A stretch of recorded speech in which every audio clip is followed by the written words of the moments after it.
This is Hollywood and CBS presenting Forecast Number 4. Herbert Marshall, directed by Alfred Hitchcock in the first program of a proposed new series entitled Suspense.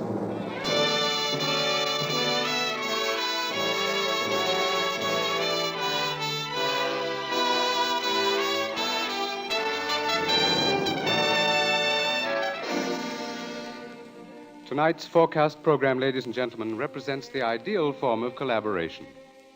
Mr. Alfred Hitchcock, brilliant English director of such outstanding motion pictures as The 39 Steps, Rebecca, and Foreign Correspondent, was eager to create a very special type of radio drama, the suspense story. As narrator and star for his production, he thought at once of the distinguished actor with whom he had been associated in countless British film successes, Herbert Marshall. Mr. Marshall suggested that they dramatize a certain favorite story of his. And that story happened to be the very one Mr. Hitchcock had had in mind. Mrs. Belloc Lowndes' classic in Chills, The Lodger.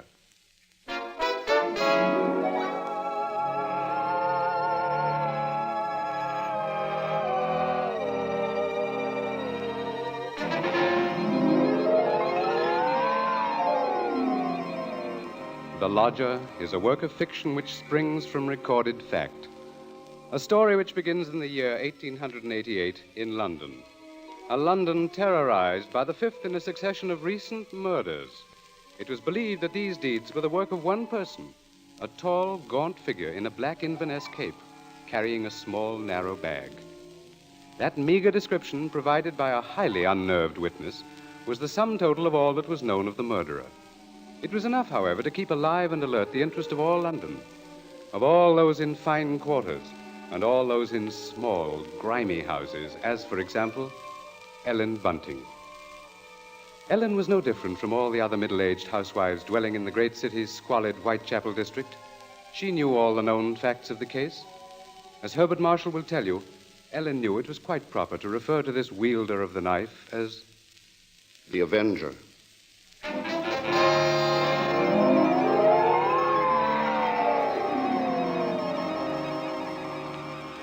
Of course, Ellen Bunting was far more concerned with her personal problems than with thoughts of the Avenger. Yet the case of that strange, elusive killer quite often forced all other matters from her mind. There was that mad, meaningless scheme he seemed to follow. All his victims, for example, had been women. All had been young, attractive, and, oddly enough, blonde. But Ellen could no more understand the motive for his brutal slashings than could the police.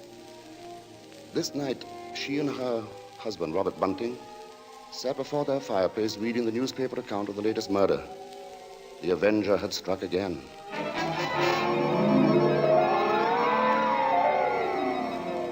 As Ellen expressed it, he might be anybody. He might be the fellow you pass on the street. Standing next to you. It's a terrible thought. Yes. If only the police had something to go on. It looks like that Avenger's just too quick for him. Look, it says here that this girl he got last night was like all the others. Pretty, blonde, and, described by her friends as a very light-hearted girl. What a pity. Did you ever stop to think who fits that to a T? In fact, fits all those girls? Why, my own Daisy. Oh, that's a horrible thought. Well, maybe it's a good thing she's with her aunt, then, instead of here. London ain't a safe place for any girl right now. Just the same, I can't help thinking how fine it'll be to have her back in. Now, Bunting, you know that Daisy seems just as much my own daughter as she is yours. But I'm telling you, there's no sense even thinking about having her back right now. We just can't afford it. Oh, I know that, Ellen. Only, well, maybe we could manage it some way. How? Haven't I scrimped myself half crazy trying to keep us going? But you don't care about that, do you? No, your Daisy's more important to you than I am. No, Ellen, that don't sound like you. I can't help if it don't. What are we going to do? Tell me that. We'll get along, dear. Something will turn up. Oh, we haven't had a lodger for months. Nobody even comes to look at the room anymore. Yes, but things will work out, Ellen. Oh, they ain't never going to work out. Soon we won't even have a roof over our heads and... What? Oh, I'm sorry, Robbie. I didn't mean to take on so... Oh, I know, dear, I know. It's all right. Oh, I didn't think it. It's just that I've been so worried. Well, don't you go worrying another second, old girl. Why, first thing you know, you won't be pretty anymore. You'll have your face all wrinkled and... Now, see here, Now, come on, now, let's see a smile. Come on, just have one Oh, smile. leave me Just alone. one smile like you used to, eh? Well, who do you suppose that could be? Awful late for visitors. Bunting, do you think it could be somebody looking for rooms? Well, it might be.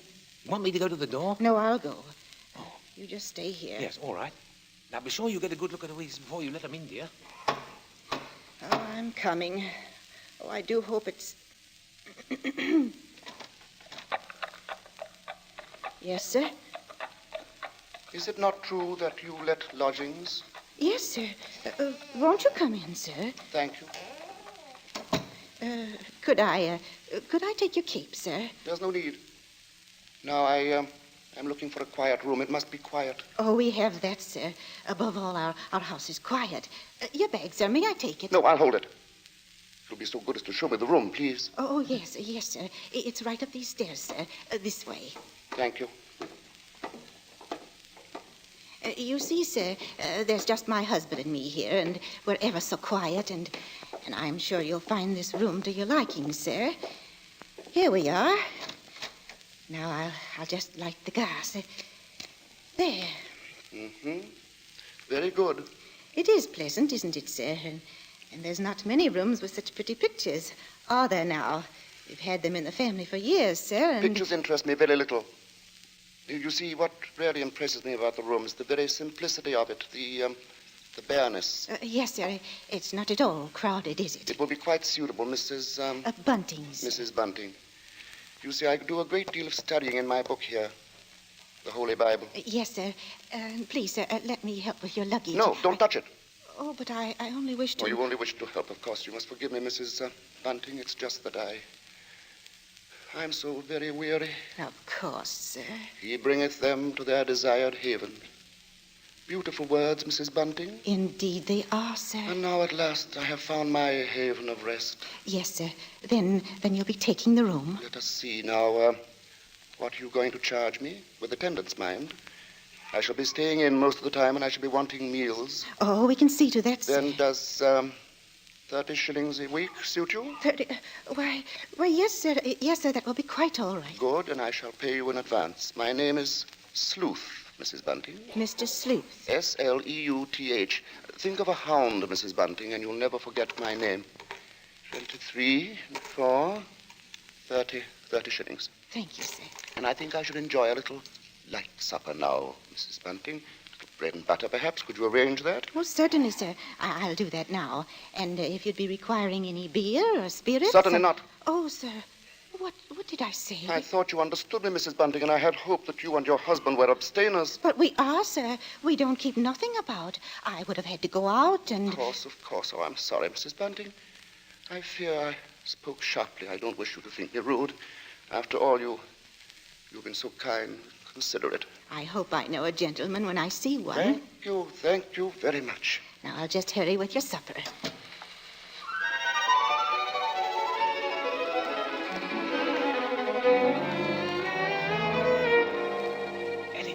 Ellen, did he take the room? No, don't bother me now. I have to get him some supper. What did you mean?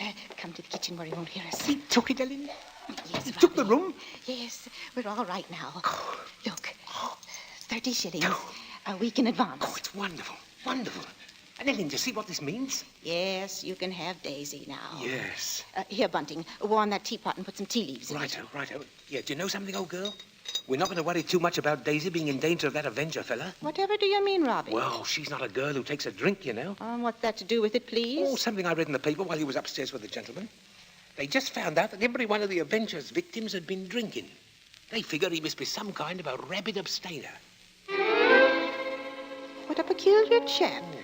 Now hurry, Bunting, please. Yeah. Two thoughts only governed Ellen's mind. The lodger's light supper and her own good fortune at having such a lodger. Mr. Sleuth was an eccentric sort, but then he was such a gentleman, so quiet, so very religiously inclined. She started up a staircase to Mr. Sleuth's room, her husband at her side. It won't do no harm to be safe, though, once Daisy's back in London, eh? We'll see she stays closer in the house, Well, I'll be downstairs. Hurry up with his supper, old girl. She has cast down many wounded from her. Yea, many strong men have been slain by her. Come in. And to know the wickedness of folly. Why, Mr. Yes? What is it? Those pictures. Those pretty girls. You've turned all their faces to the wall.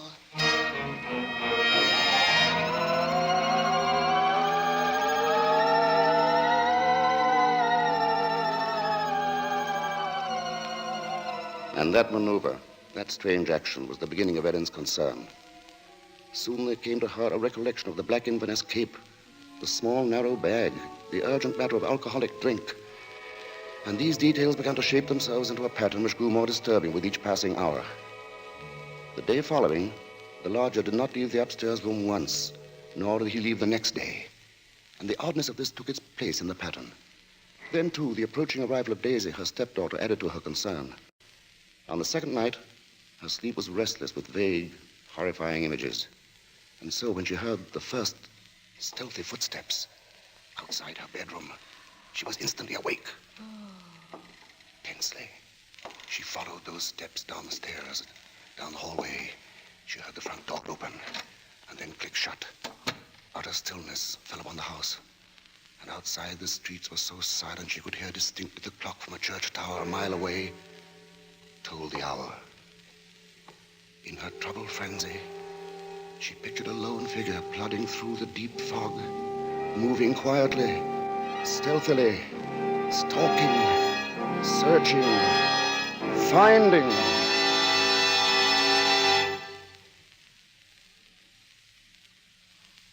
When, soon after she heard the lodger return, she sought to quiet the horrible dread which had possessed her. She assured herself that Daisy's arrival that day was no cause for alarm. Now she reasoned, how could there be anything really evil about so religious a gentleman as Mr. Sleuth?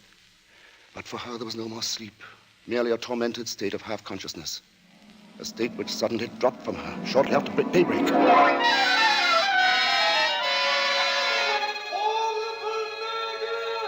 Horrible murder. That was the piercing scream of a newsboy far down the street. The Avenger strikes during night! Ellen Bunting heard the boy cry out the Avenger's latest stroke, made during the night.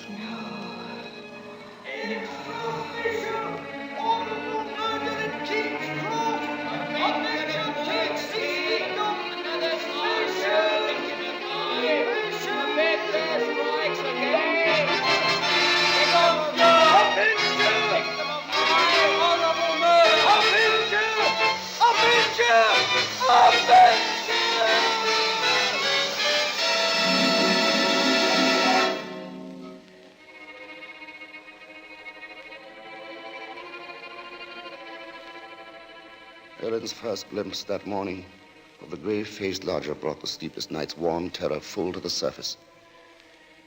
But on the next instant, she saw the pitiable, helpless weariness in his eyes, and curiously, the terror began to pass. She found that she was hoping desperately that her fears were unfounded. Earlier, she had determined to tell Bunting of the awful convictions in her mind. Now, however, she felt she must be certain before she spoke to a soul. She knew there was one thing she must examine. That was the lodger's single piece of luggage. She'd thought of it often. What could it hold? Not much in the way of clothing, surely. It was too small, too narrow. It was more like a case. A case for a knife. It was along toward noon that Ellen found her opportunity to search the lodger's room. Soon after Bunting left to meet Daisy, Mr. Sleuth himself walked from the house. Ellen watched the tall, thin figure in the black Inverness cape disappear down the street, and then she rushed upstairs, into the room. Quickly, she moved to the closet. It was no different from what it had always been, utterly empty. She found nothing under the bed. She went then to the chest of drawers against the wall. She opened the top drawer and found inside nothing but a frayed shirt, 2 handkerchiefs. The next drawer, underclothes, socks. The next empty. There remained then only one possible place for the small, narrow bag, the bottom drawer, and it was locked. Tugging at the drawer, she heard suddenly the opening of the front door downstairs. Panic-stricken, she rushed out of the room and down the hall to the head of the stairs. Upstairs, Ellen? Ellen, Daisy's here. Oh, Mother Ellen, it's so good to see you. And whatever's the matter? Yes, you've gone quite white. Oh, well, I'm all right. I wasn't expecting you so soon. Oh, you don't know how fine it is to be back, Mother Ellen. Oh, the country's all right in its way, but there's nothing like London now, is there? No, there isn't. But as long as that Avenger's about, I can see we're going to have to do something about these blonde locks, eh, Ellen? Oh, don't worry about that. I'll dye 'em maybe, or just pin 'em under my hat. Daisy, I might as well get you settled. Oh, now, Father, isn't that just like her? She's straight to the point, and no fuss. Well, I'll bet a sixpence you'll have a dust cloth in your hand before you've got your coat off. Mr. Sleuth. Mrs. Bunting, I see my door is open. Oh, we were just leaving, so we... Does this mean that all of you have been in my room? Oh, not at all, sir. What must I do? Keep it locked? But you see, sir, I was just tidying up a bit, and Mr. Bunting, he brought his daughter up, sir. She just arrived. This is Daisy, sir. Pleased to meet you, sir. She's been away for quite a long while, you see, Mr. Sleuth, and that's why we're a bit excited, you might Yes, think. you must have been surprised when you came in, hearing us laughing and carrying on that way. Yes, I must say I was. However, Miss Daisy, there are all types of joy, are there not? Yes, I'm sure there are. The despicable evil joy of the abandoned and the divine happiness of the blessed. A vast difference, that. You do understand me, don't you? Why, yes, sir. Yes, Mr. Sleuth. I devoutly hope so, Miss Daisy. Nowadays, there are so very few young women like yourself who do. In fact, I all but despaired ever of finding one. If you'll excuse us now, sir, we'll be getting Daisy's things put Of away. course, Mrs. Bunting, and I must be getting to my room.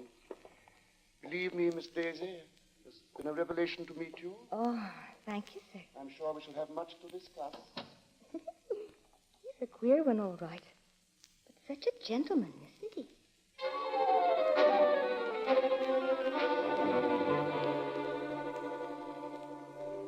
At that moment, Ellen had been determined to pour out her terrible knowledge, and then the moment passed by. She told herself that perhaps the past few days had been nothing more than a grim illusion, a tormenting play of imagination. She would wait then until she had attended the coroner's inquest into the last Avenger murder. There, perhaps, she could hear evidence to disprove all her fears, to assure her there was no earthly harm in Daisy being so near the lodger. This was her gravest concern now, for on the next day, Mr. Sleuth made it a point to see the girl more than once. And fearfully, Ellen saw that Daisy welcomed his visits. As Ellen was preparing to slip out to the inquest, she heard once more the voices of her stepdaughter and the lodger coming to her through the kitchen door.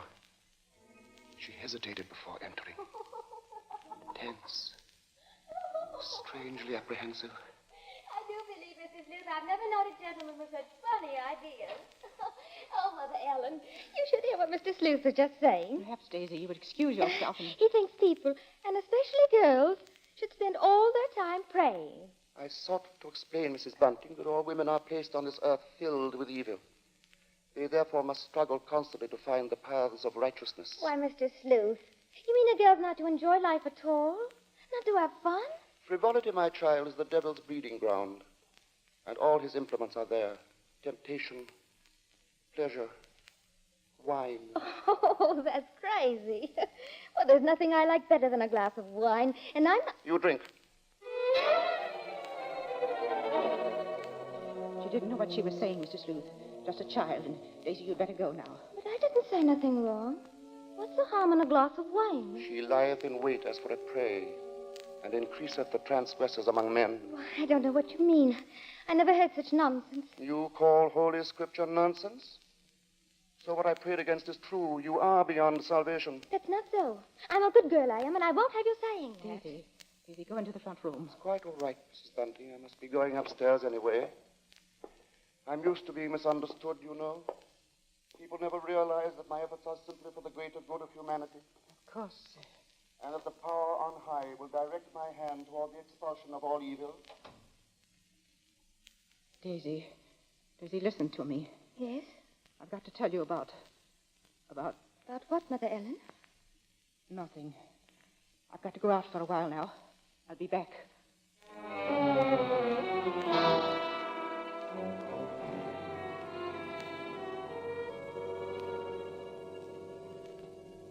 The moment to reveal the secret horror had come again and passed. Ellen's sudden recollection of Mr. Sleuth as he stood in the doorway had overwhelmed her. She must give him this last chance, this last frantic search for disproving evidence, this trip to the inquest. If that chance should fail, then she would tell Bunting or the police. So with the knowledge that Bunting was left in the house to look after Daisy, she boarded the underground train bound for the coroner's court. But as the train pulled away from the station, a new torture came to her, began to mount in her mind. It was the sudden realization that provided Sleuth was the murderer, she was equally responsible for his crimes. She had been giving him protection. If anything should happen to Daisy, she would be equally Guilty. Fully as guilty as the Avenger.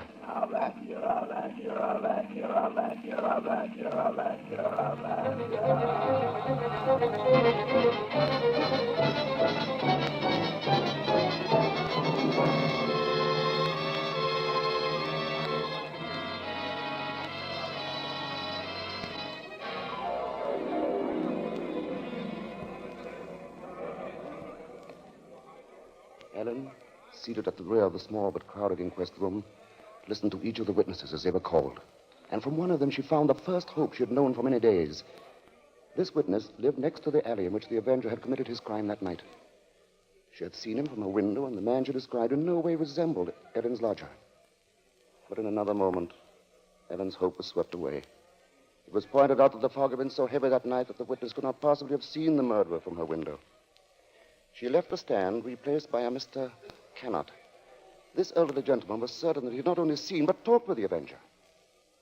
It was in Regent's Park, he testified, only a few moments before... A few moments before the murder, Mr. Coroner, when I saw him, he was quite a tall man, very gaunt-looking, and carrying a handbag.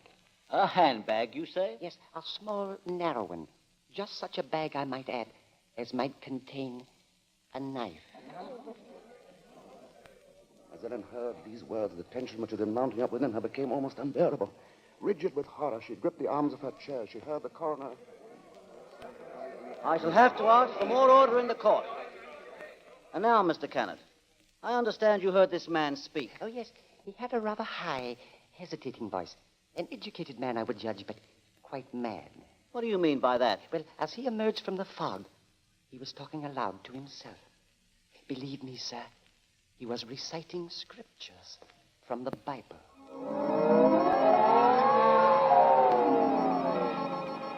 Scriptures from the Bible. Horrified, Ellen rose from her seat, only half hearing the confusion about her. Are you asking us to believe? I would say, Mr. Cannot, that the man we're looking for would be least of all a religious man. And that's where you're in error, Mr. Coroner. The religious note is the very key to the case. Very interesting. That'll be all, Mr. Cannot. Just a moment, sir. Don't you understand? The man you're after must be a religious maniac. That's the only explanation possible. You will please stand down. The court was dismissing the very truth. Ellen knew that now. She could no longer keep silent. Her hands shot forth, and she screamed. I want to say... Ellen Bunting, on the verge of speaking, had fainted. And then, when she was revived a few moments later, she said nothing. Her brain was in too great a turmoil, her nerves too shocked. Like one in a dream, she allowed herself to be led from the courtroom. The voices of spectators were only vague sounds to her. I thought she was going to say something. Yes, it was hysterics, eh? Yeah, that bit about the knife. Yeah, the knife. The knife. The knife. As Ellen Bunting proceeded homeward, the remarks from the spectators remained in her mind. She heard them over and over. Yeah, that bit about the knife. And just such a bag as might contain a knife. We'll see she stays close in the house, eh? No harm in being safe. Direct my hand toward the expulsion of all evil. Expulsion of all evil. What's the harm in a glass of wine? I didn't say nothing wrong. As Ellen neared her neighborhood, her dread increased. With each moving footstep, the grip of terror grew tighter, tighter about her. She moved faster, faster. If only she were in time. She was 2 streets away from the house. Then one. Then she saw Bunting. Sharply, like the thrust of a knife, she realized what this meant. Daisy was left alone with the lodger.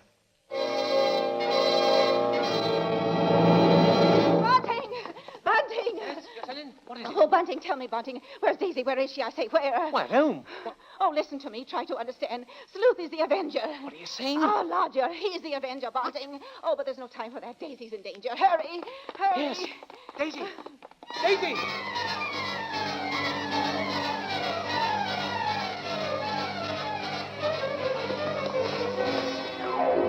Here we are, Bunting. Here we are. Daisy! Oh, Daisy! Daisy, where are you? I'll look in the kitchen, Bunting. You try the sitting room. Daisy! Daisy! Where are you, Daisy? Answer me, Daisy! Oh, Try the bedroom. she's not here. What about the dining room? Look, she's not there. She's not downstairs. Then there's just his room.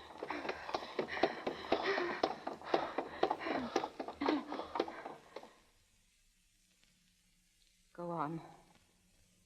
Open the door.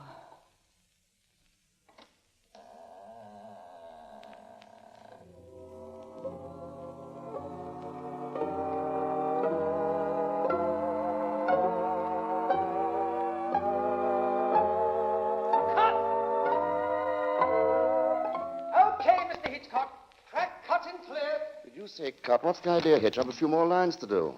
As Mr. Marshall, the narrator, you have, not as Mr. Sleuth, the lodger. Hitch, you can't stop the play right here. It isn't fair, you know. Why isn't it, Bart? What more is there to say? But, Mr. Hitchcock, won't people want to know what Bunting and me found in the room? All right, Ellen. What precisely did you find? Well, nothing, sir. There. You see? Nothing. No lodger, no Bible. And that locked dresser drawer. What about that? We unlocked it, sir. And what was in it? Nothing, sir.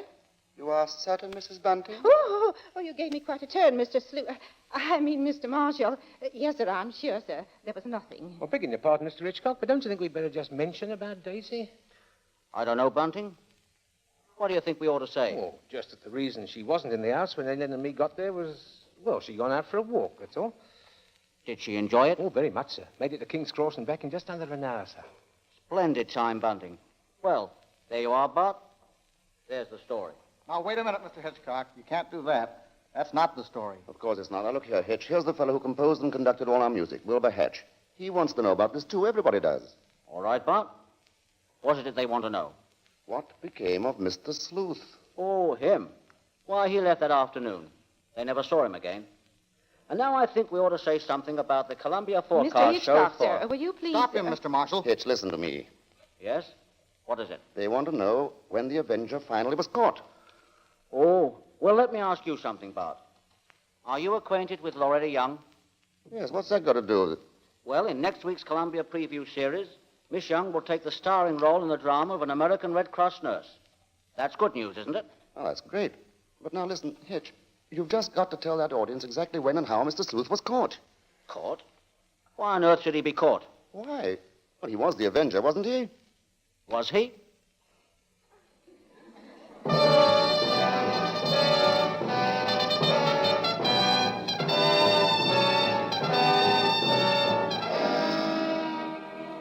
Your guess, gentle listener, is as good as ours. Even Mrs. Belloc Lowndes, who wrote the novel, isn't entirely sure. For his masterful direction, our thanks to Alfred Hitchcock, whose latest pictures are David O. Selznick's Rebecca and Walter Wanger's Foreign Correspondent. For his superb characterization of Mr. Sleuth, our thanks to Herbert Marshall. And our thanks to the outstanding British character actor who tonight portrayed the role of Bunting, Edmund Gwen. If you liked tonight's program and want to hear more in the same highly original Hitchcock vein, radio versions of The Lady Vanishes and The 39 Steps, for example, write to CBS and tell us so. Your interest will help bring Suspense to the air as a weekly feature.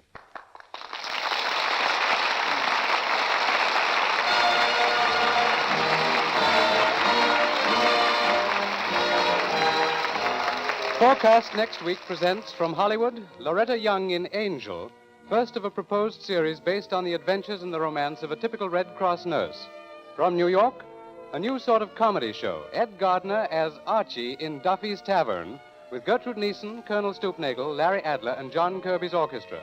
Don't miss Forecast at this hour next week.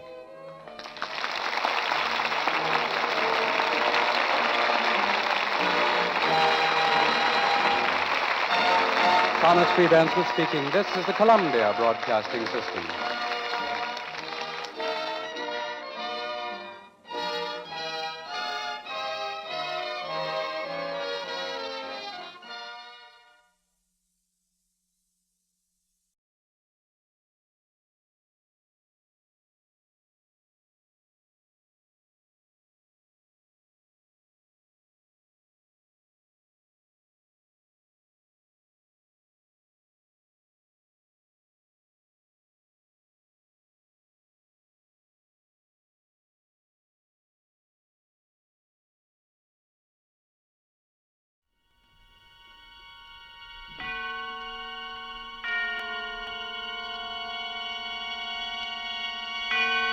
Now, Autolite and its 60,000 dealers and service stations present Suspense.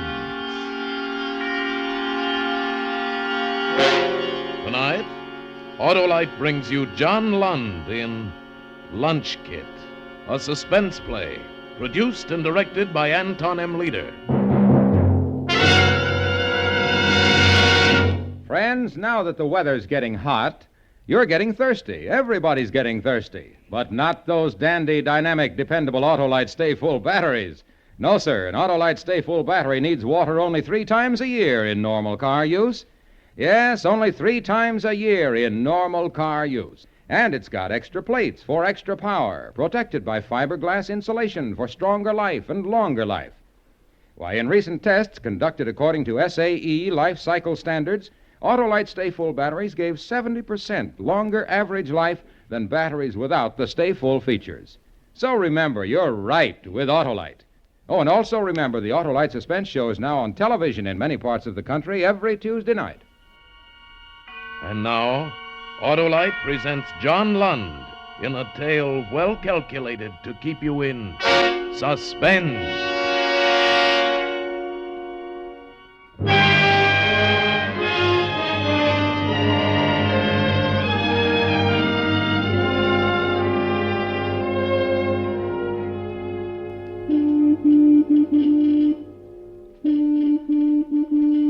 Why didn't he stop it? Father was getting angry. And Gus, he was so sensitive, especially at a time like this. I'll tell him to stop honking that horn, Dad. Please do, Jonathan.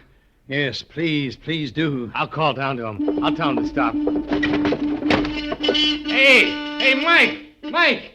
So there you are, Jonathan. Cut out that horn. Didn't I tell you this guy was sick? But we're going to be late for work. I'll be down in a few minutes. Take it easy. You better hurry up. I wouldn't want to be late, Jonathan. Yeah. Wouldn't want to be late, Jonathan. Who is this Mike? Did he cause any trouble? Oh, no, Father. He won't cause any trouble. Well, you've got to be careful, son. He wouldn't understand. There aren't many who would understand. You've got to be careful. I only did as you said, Dad. I made friends with one of the old-timers down at the plant. I drive him to work every night. He works in the same unit with me. Now I can't get rid of him. You sure about him, kid? Sure, I'm sure about him. Well, what does he think you're doing up here? Well, I told him a friend of mine lives here. Sick friend. It's all right, Dad. Very well. How's it coming, Gus? Almost finished. Gus was the mechanic, an old-timer. My father had real respect for his ability. Gus had chipped out the inside of the thermos bottle. Now he was working on the detonator. Looked like the old-fashioned pocket watch my dad wore. Now Gus started winding it.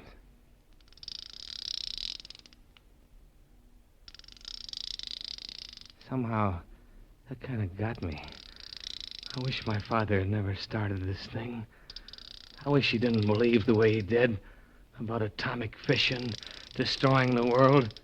I wish he was like everybody else, that I wasn't his son. Hey, Jonathan, what time you got? Huh? What time do you have? What's the matter with you? Are you getting too nervous for me, son? Nervous?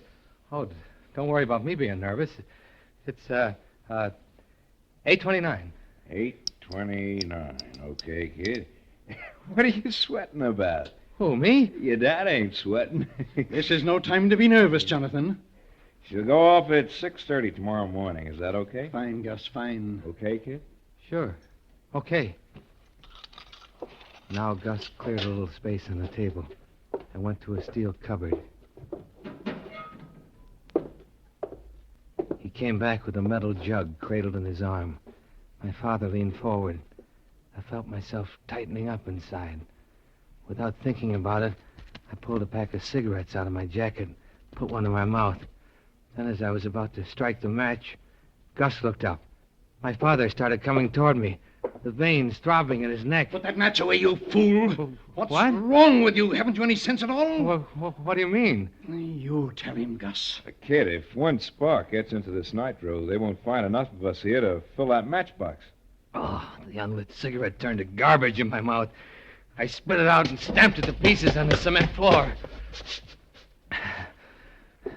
My father and Gus looked at each other. Gus grinned. My father's face, stone hard, didn't change. And he looked at me like I was still a little boy. Okay. They'd find out. When the nighttime came at the plant, it'd be up to me. Your lunch kit. Here it is. I just bought it this afternoon. Oh, look how pretty it is. It's a shame to spoil it. All right, finish with it, Gus. This is not a time for jokes. Funny about Gus and his jokes. He didn't believe in this thing at all. He'd sell out to anybody. Money. Just give him money. But you had to admire what he could do. He opened the lunch kit and took the bottle out. He screwed the detonator into the cap, and when it fitted right, he laid it aside. Then he put a siphon into the thermos bottle and opened a jug of nitroglycerin. He poured out a thick, yellowish liquid, and when the thermos bottle was full, he put the top on the jug and carried it back to the cupboard. You better be far away when this goes off, kid. I'll be far away, all right. Jonathan is a bright boy, Gus. I've taught him well. Gus didn't say anything after that. He bent down over his table and his eyes tightened up till you could barely see him. He worked quick. You could see he knew what he was doing. And watching him, I began to feel better. Then he was finished. He put the thermos bottle of nitro back inside the lunch kit, and the sandwich, and the orange. Then he closed the lunch kit and handed it to me. Here you are, kid. Don't drop it. I won't. Now, son? Yes, Dad? Look at me. Dad, look at me. Yes? It will all work out all right, won't it, son? Yes, Dad. It'll be all right. You will make no mistakes. I'll be careful. And you'll be here tomorrow morning? I'll be here. Good. And then perhaps we'll go away together, you and I. That'll be fine. Oh, there's your friend again. All right, Jonathan, get on with it before the old fool gets us all into trouble.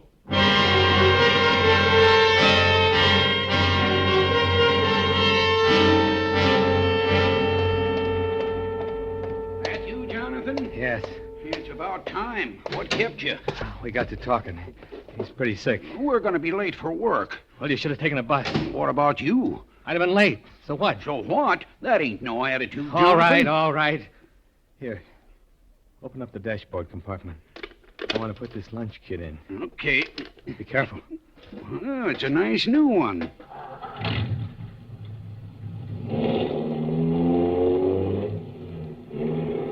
The drive to the plant was something I'd never forget. What if I ran into something? If a tire blew. If a speck of dust got into my eye and I ran off the road. I stayed off the main highway. Too much traffic. This ain't the right road, Jonathan. I drove under 25 miles an hour all the way. Can't you go any faster? We're going to be late, Jonathan. And all the time the old man kept talking. You young fellas of today, you're a strange, disturbing lot. Talk. You've a fever in your blood. You're restless and you don't know why. You're a strange lot. Yeah. Strange lot. You've a fever in your blood. Keep quiet. What's that? What? The noise. That rattling. Well, I don't know, Jonathan. Sounds like your lunch kit. Let me at it. What are you worrying about that for? We're going to be late. Stop telling me we're going to be late. Stop that jabbering. Yes, Jonathan. You think the lunch kit will be all right now? Well, you packed it in pretty well. Okay. But if you hear it rattling again, let me know right away. You hear, Mike?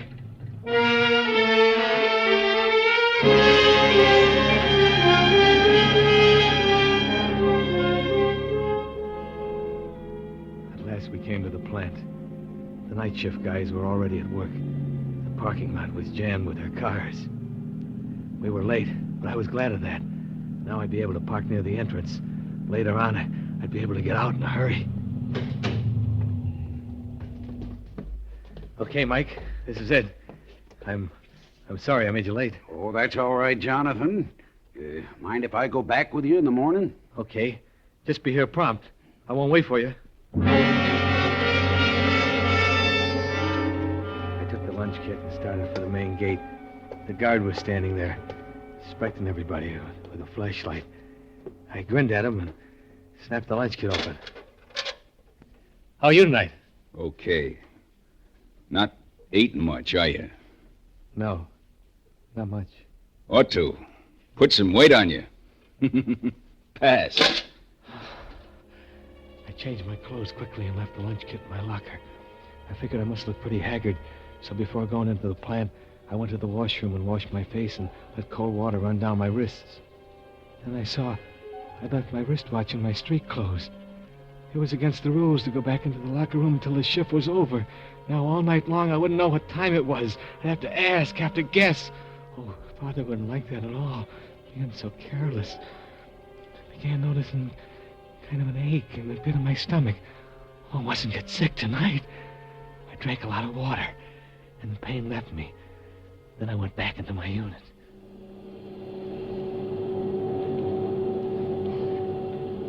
Oh, this was going to be a bad night. I was all raw nerves. It was like being in the middle of a nightmare that wouldn't end. My hands were all thumbs.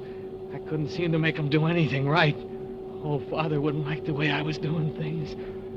I couldn't stand it much longer. Hey, Jonathan! Huh? What are you doing? Cut your switch. What's wrong, Mr. Davis? What's wrong? Is that the way you handle that modifier? Where's your apron? Oh, yeah. Oh, gee, I'm sorry, Mr. Davis. Don't be sorry. Do it right. Get on the ball, Jonathan. Get on the ball. Yes, sir. Yes, sir. On the ball. What time was it getting to be? I couldn't concentrate. I couldn't think. All I could remember was what was in my locker.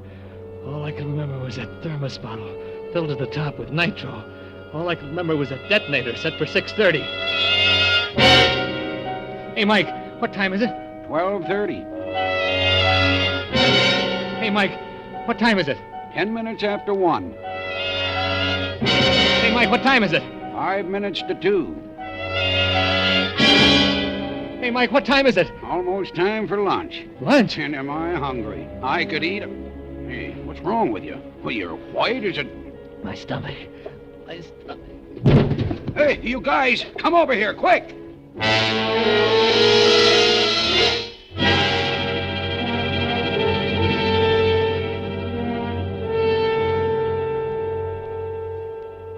How do you feel now, son? Better. What time is it? Where am I? In the plant dispensary.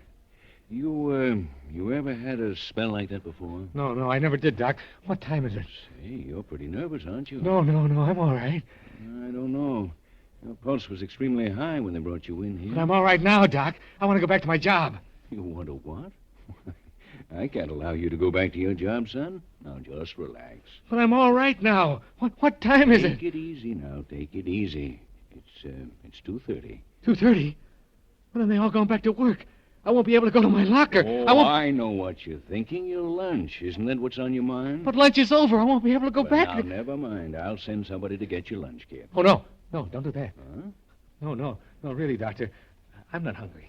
Sure, I know, but you've got to have something. Just sit there. He went into the next room.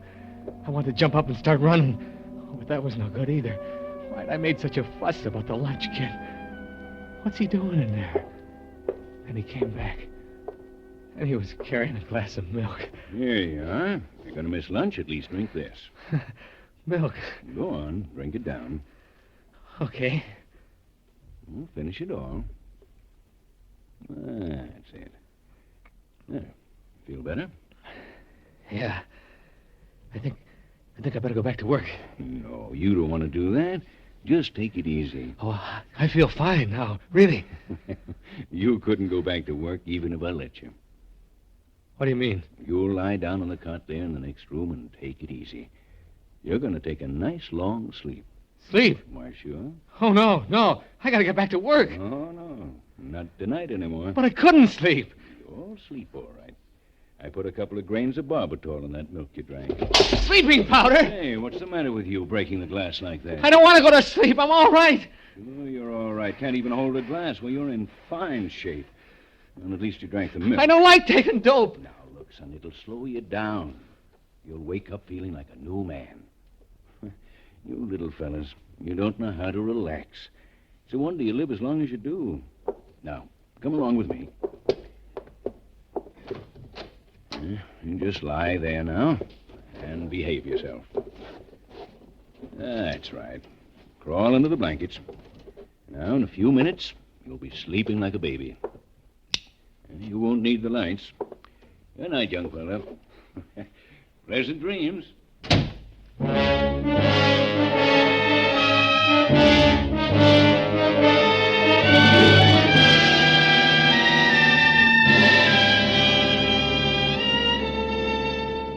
For Suspense, Autolite is bringing you Mr. John Lund in radio's outstanding theater of thrills, Suspense.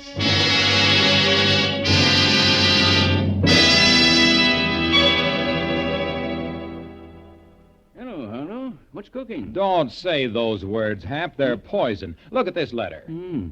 Oh, from June Bride.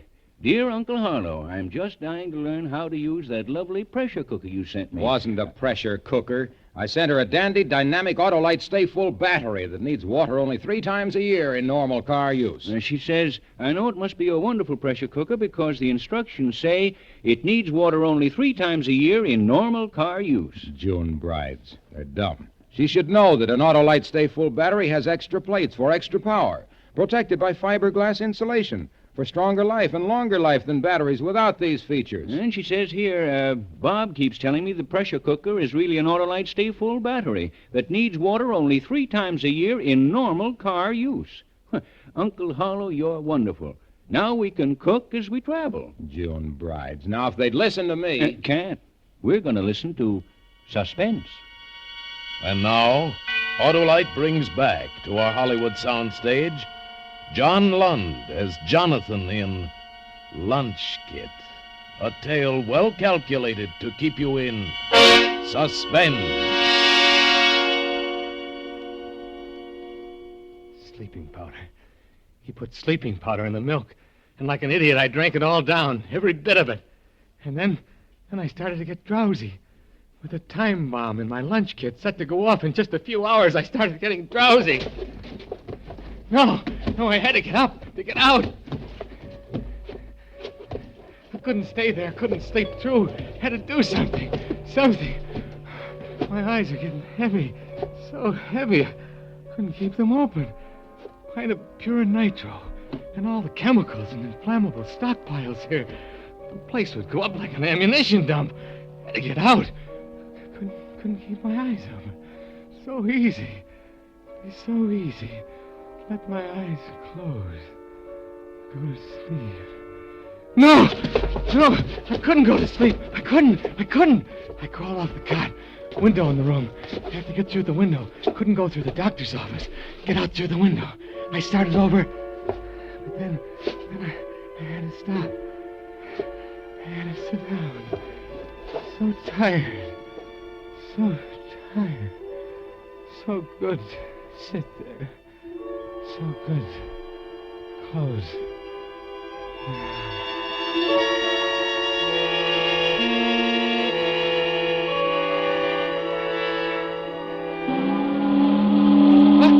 What's that? The nitro! The whistle! Time to go home. 6 o'clock. I slept right through, and then the whistle woke me up. It woke me up. Oh, well, lucky. I'm lucky. 6 o'clock. The lunch kit goes off at 6:30. Have to act fast. This time, no mistake. Now I have to do everything right. Getting out of the dispensary was easy. There was a shed right below the window. I dropped to the roof and into the ground. Didn't feel any too good. Still groggy from the barbitol. There was no time to think about that now. When I got back to the locker room, the boys were climbing out of their work clothes, getting ready for the shower room. Hey, Jonathan, you okay now? Oh, yeah. Yeah, I feel fine. Hey, you better stop drinking that turpentine, Jonathan. Boy, you sure had me worried, Jonathan. Oh, I'm all right now, Mike. Do I still get the ride? Huh? Oh, yeah. See you later, then. Gonna take a shower. I changed into my street clothes and nothing flat, not caring how I looked. I was kind of worried the doctor would look in on me and find me gone. When I was ready to go, all the other fellas were in the shower room. Oh, that was the break I wanted.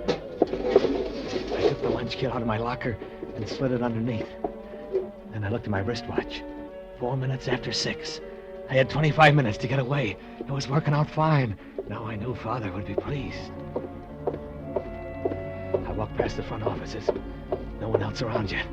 Couldn't walk too fast, though. Not too fast, not too slow. Just act natural.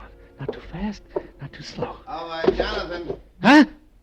It was Mr. Davis, the foreman. How you feeling now, Jonathan? Oh, I'm all right, Mr. Davis. Anyhow, I want to talk to you. Come into the office. Now? Sure, now. Oh, I'm in kind of a hurry, Mr. Davis. At 6 o'clock in the morning, nobody's in a hurry. Come on, come in.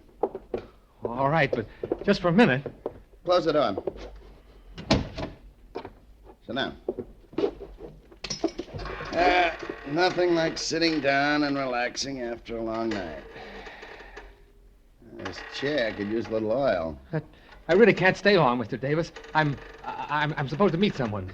At 6 o'clock in the morning? You still look pale, Jonathan. You sure you feel all right? Yes. Mr. Davis, if it's about the mistake I made tonight... Oh, it's not that so much. I'm just a little worried about your health. There's nothing to worry about, Mr. Davis. It's just that, well, sometimes I get a little nervous. A little nervous? Look at you, squirming on that chair. You're a bundle of nerves. Something bothering you? I mean, something really bothering you? You can't relax. Nothing's bothering me. Well, just to make sure, I'm going to call the dispensary. I've got a hunch you're not telling me everything. I tell you, I'm all right. Dispensary, please. Jonathan, come back here. What's wrong with that guy? He wasn't chasing me. I looked at my watch. 6:14. Still plenty of time to get away. I left the main building and started across the yard to the gate. It was still dark. I was one of the first out. Hey, you! Don't look back. Don't look back. Keep going. Don't let him stop you. Hey, slow down! Slow down! Now, Bob, I gotta chase you. I'm all out of breath. What do you want? You know as well as I what I want. You forgot something. What did I forget? You forgot to punch the time clock. I'll do it tomorrow. Tomorrow? That'll be my neck. You're not leaving this plant till you punch out, mister. All right. I'll go back and punch out. Where's the fire? Where's the fire? You ought to work out that energy at your job, young fella. Yeah. I went back into the main building. And there was at least 20 other guys waiting in line before the clock. Hey, look. I gotta get to town early. How about letting me punch out now, huh? End of the line, bud. But it'll only take a second. End of the line. We all want to get to town early, bud. Okay. I still had time. Hi there, Jonathan. Hello. Say, I think Mike's looking for you. Yeah? The old guy sort of adopted you, ain't he? Yeah. Sure a good long line tonight, eh? Yeah. Well, not so much to do at 6 o'clock in the morning. My missus will be asleep when I get home. Oh. How you feeling now? Huh? Oh, okay. Say, is my watch right? I got 6:21. Yeah. Yeah, 6:20 I got. You sure figure it out to the minute. Right to the minute. Here's my card. Okay.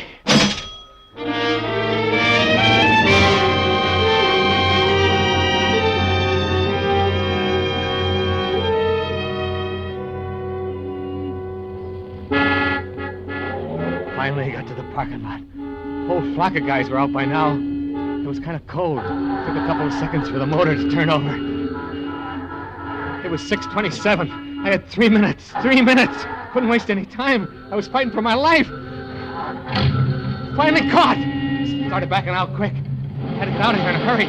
3 minutes. Less than that now. Oh! Hey, look out! Oh, my headlights. What's the matter with you? Come out and see what you did to my headlights. I'm sorry. I'll pay for them. Oh, that ain't the idea. Why don't you watch where you're going? All right, here's my driver's license. I work in Unit 5. I'll see you tonight, and we'll work something out. My name is Jonathan Peters. Hey, not so fast. I gotta write this down. You got a pencil? Here's my pen. Well, start writing. All right. Jonathan Peters. Unit 5, Yes. Huh? Okay, here's your pen. I'll see you tonight. You ought to watch where you're going this time in the morning. Back up and let me out, will you, fella? I'm in a hurry. Oh, you guys, always in a hurry. That's how trouble starts.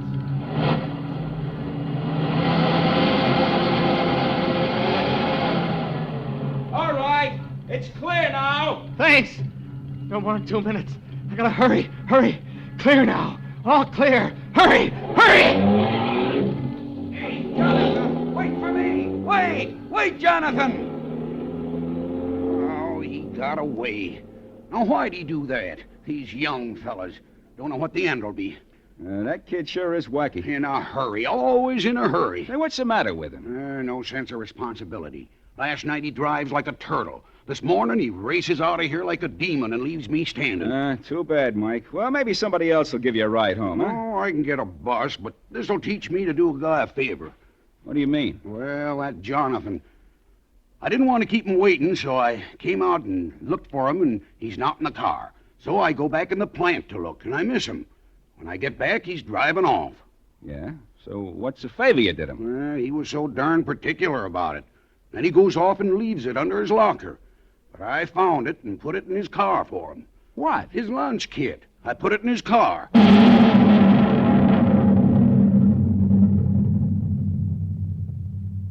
Hey, what was that? Funny. Sounded like thunder. Thunder?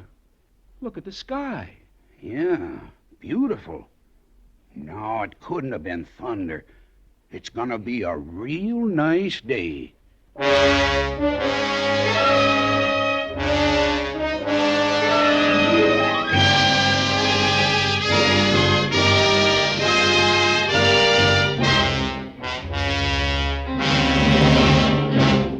Thank you, John Lund, for a splendid performance. So people see Suspense on television, too, Harlow? Yes, Hap, and on television, too, they learned that an Autolite Stay-Full battery needs water only 3 times a year in normal car use. Just like they learned that Autolite Stay-Full batteries are made by Autolite, makers of more than 400 products for cars, trucks, airplanes, and boats in 28 Autolite plants from coast to coast. Yes, sir, and Autolite makes complete electrical systems for many makes of America's finest cars. Batteries, spark plugs, generators, starting motors, coils, and distributors. All engineered to fit together perfectly, work together perfectly because they're a perfect team. The lifeline of your car. So, folks, don't accept electrical parts that are supposed to be as good. Remember, you're always right with Autolite.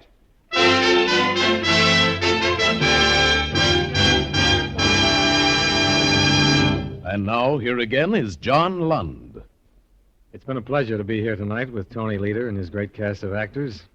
And as an old suspense fan, I'm looking forward, as I'm sure you all are, to next week, when radio's outstanding theater of thrills brings you Agnes Moorehead in The Trap, another gripping study in Suspense. John Lund is currently being seen in the Paramount picture Bride of Vengeance. Tonight's suspense play was written by Larry Marcus, with music composed by Lucien Moraweck and conducted by Leith Stevens. The entire production was under the direction of Anton M. Leader. In the coming weeks, Suspense will present such stars as Ralph Edwards and Joseph Cotton. Make it a point to listen each Thursday to Suspense, radio's outstanding theater of thrills. And next Thursday, same time, hear Agnes Moorehead in The Trap.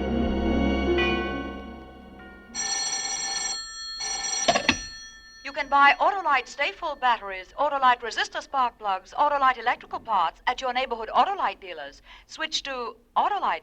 Good night. Put more opportunity in your future. Invest in U.S. savings bonds.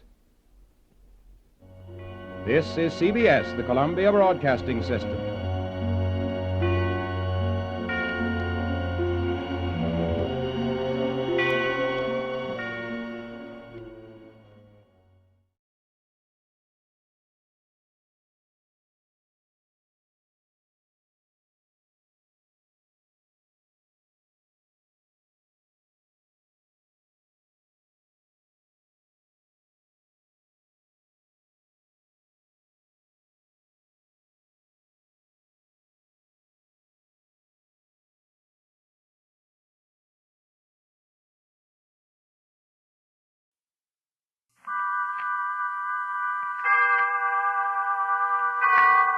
Autolite and its 98,000 dealers bring you Mr. Cornell Wilde in tonight's presentation of Suspense.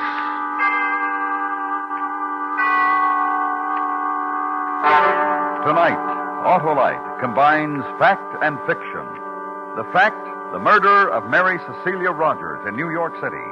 The fiction, Edgar Allan Poe's solution of that crime, which he called The Mystery of Marie Roget. Our star, Mr. Cornell Wilde.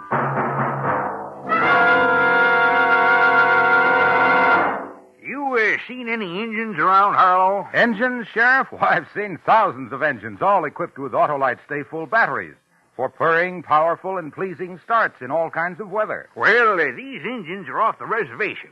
And there are no reservations about an Autolite Stay Full battery. It states right on the case, needs water only 3 times a year in normal car use. Well, these engines didn't like life on the reservation. Life? Why, the Autolite Stay Full battery has long life. Fiberglass retaining mats protect the power of every positive plate to reduce shedding and flaking and give that Autolite Stay Full longer life, as proved by tests conducted according to accepted life cycle standards. To quickly locate your nearest Autolite battery dealer who services all makes of batteries, just call Western Union by number and ask for Operator 25. I'll tell you where you can get an Autolite Stay Full, the battery that needs water only 3 times a year in normal car use. And remember, from bumper to tail light, you're always right with Autolite. Mary Cecilia Rogers was murdered in the vicinity of New York City in the summer of 1842. It was still an unsolved crime in November when The Mystery of Marie Roget was published. The author, Edgar Allan Poe. It paralleled in every essential detail the murder of Mary Rogers. Poe wrote it far from the scene of the atrocity, with only the newspaper reports of the day. Nevertheless, the subsequent confession connected with the murder of Mary Rogers confirmed not only the killer named by Poe, but all the chief details by which he arrived at his identification. And now, Autolite presents transcribed Edgar Allan Poe's Mystery of Marie Roget, starring Mr. Cornell Wilde, hoping once again to keep you in suspense.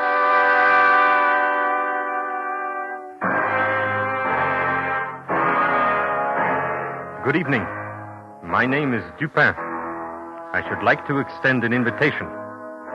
Regard first a certain event which truly occurred in New York City on a warm summer night in 1842. Secondly, I invite you to employ your imagination and displace that same event intact with all of the essential facts to a cobbled, old-world Paris on an identical, warm and fragrant summer night in the same year. Lastly, and most interesting, I should like to invite you to attend that event. It is a murder.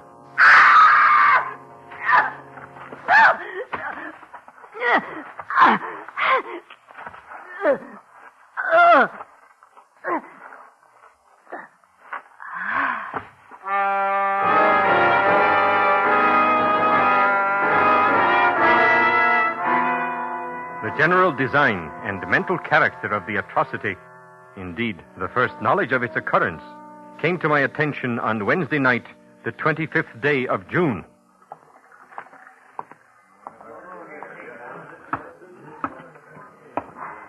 Who is the prefect of police? I am, monsieur. Dupin? Yes, monsieur. Oh, thank you for coming, monsieur. I wasn't certain my messenger would find you. This way, monsieur. Please. Andre, the lantern for Monsieur Dupin. Mm-hmm.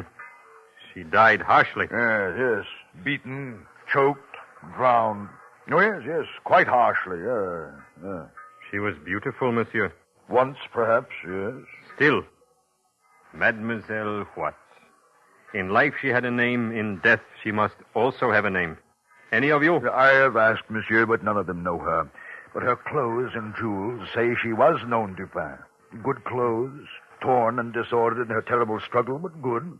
And the jewelry, not expensive, but tasteful. This woman, in my opinion, Dupin, was known. And loved, Monsieur the Prefect. No doubt. Dupin, this is why I sent for you.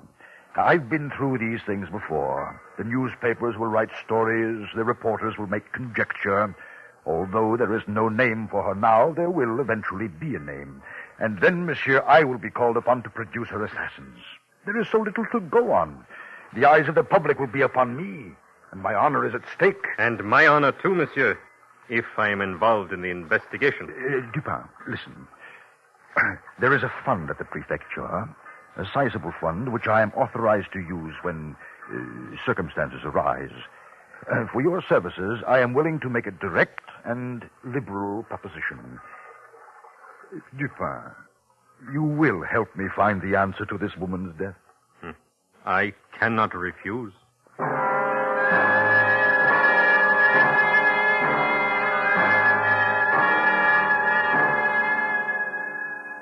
No foam about the mouth, as in the case of the merely drowned, monsieur.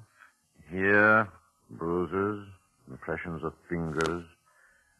It was a strangulation by hand and by this cord, monsieur. Yes. Doctor? Yes, Dupin? An ingenious knot in that cord, don't you think? Now, this is a slip knot. A sailor's knot. Sailor's knot. She was found in water. Why did she die, monsieur? For her beauty, perhaps. For her love. Her hate. It was Sunday. Observe, Doctor. There are no marks to prove she was weighted and then shaken loose. Yes, she quit life on Sunday. Murdered in the dark. Thrown into the river. Unweighted. Monday. Tuesday, she remained, as a corpse will, on the bottom. And then on the third day, tonight, as a corpse will, she rose, and the fishermen saw her. It is the way of corpses violently made so. Not only violent, but quick. Near the river bank, somewhere. For what assassins could carry a burden like this, long undiscovered? From a dark bridge, perhaps. No. Too much light and people. There had to be a boat, Doctor. If she was dropped from a bridge, or pushed in from the shore, the current might press her aside to be caught in the vegetation of the shallow water. She was murdered on the bank and then taken out to her grave in a boat. And there had to be a man who knew how to handle a boat in the tricky current. Who is there? It is I, the prefect. I have someone who thinks he may know her. Come in, monsieur. Ahead of me, please.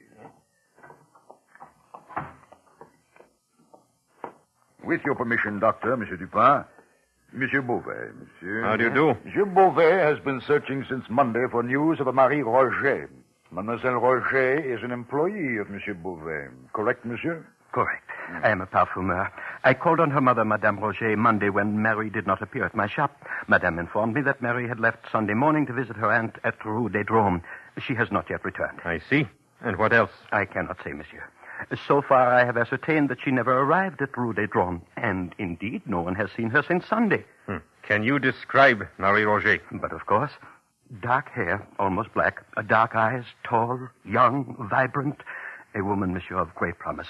Jacques Saint-Eustache, the last to see her, mentioned to me that mademoiselle wore a frock of fine muslin, deep blue. I knew it well. A bonnet to match goes with it. Dupin! Who is Jacques Saint-Eustache, Beauvais?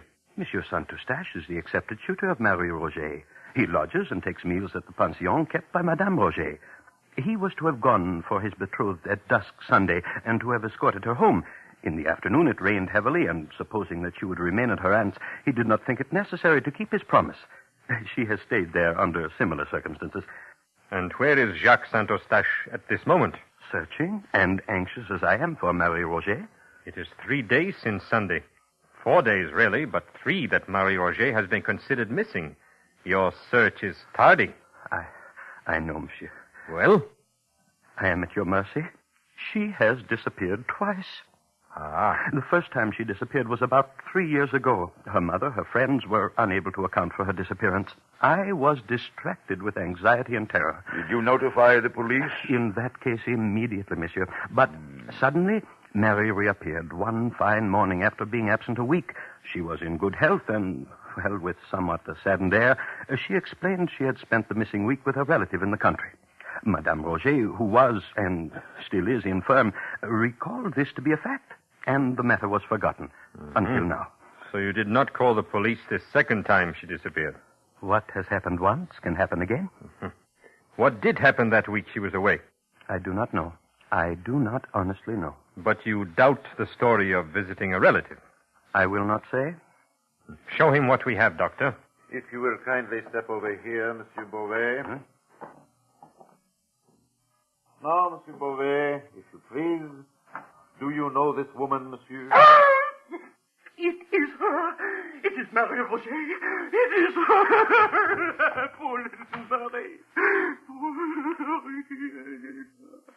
Why does Beauvais cry, Dupin? The girl only worked for him. He has not told us all.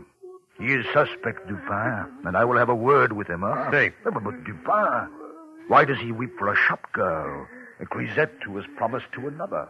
He weeps for youth and beauty.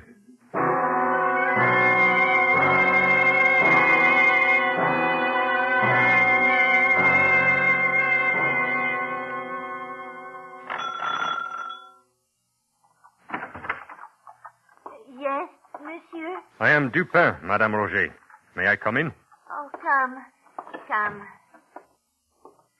No, please sit, Madame. I understand you are not well. I have been invalid 10 years now. I will not consume a great deal of time. May I ask, did your daughter often visit relatives in other distant parts of the city? Often. And stay overnight? Often. With your approval, Madame? She was and has been free of me since her 16th year. That is a very frank answer, Madame. I can tell you nothing of what has happened to her. She leaves me on a morning with no enemies I know of. And do you know of her friends?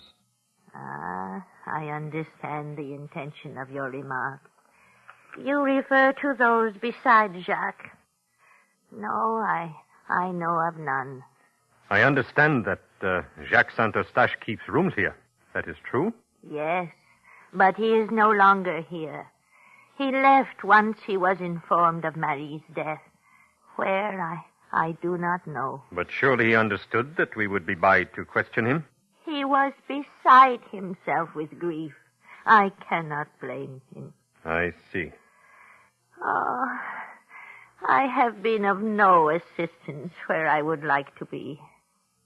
And yet, I knew something that morning. I knew she would not come back to her mama again. You knew she would not be back, Madame?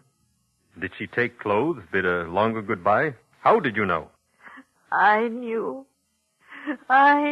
monsieur. Death was very close to her that day. If you knew this, Madame, why did you allow her to venture out? I stop her? No. If it is not met, death will arrange a meeting. If the meeting had been here, death might have visited me, too. And I am yet afraid to die.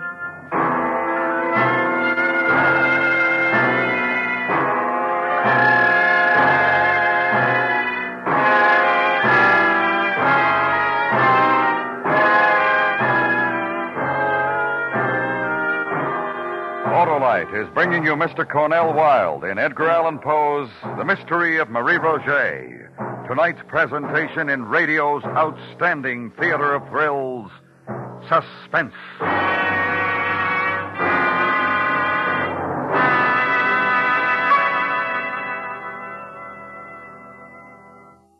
I got him, Harlow. An Indian, Sheriff? Nope. An Autolite Stay Full. The battery that says right on the case needs water only 3 times a year in normal car use. That's the brand of battery for my car, by Ginger. You mean buy Autolite Stay Full batteries and you buy Ginger and Pep for a fast, dependable start every time. Fiberglass retaining mats surround each positive plate to reduce shedding and flaking and give the Autolite Stay Full longer life, as proved by life cycle standards. Well, sounds like you couldn't buy a better battery with a pocket full of nuggets. So, friends, see your expert Autolite battery dealer for an Autolite Stay Full, the battery that needs water only 3 times a year in normal car use. To quickly locate your nearest Autolite battery dealer, who services all makes of batteries, phone Western Union by number and ask for operator 25. That's right. I'll gladly tell you the location of your nearest Autolite battery dealer. And remember, from bumper to tail light, you're always right with Autolite.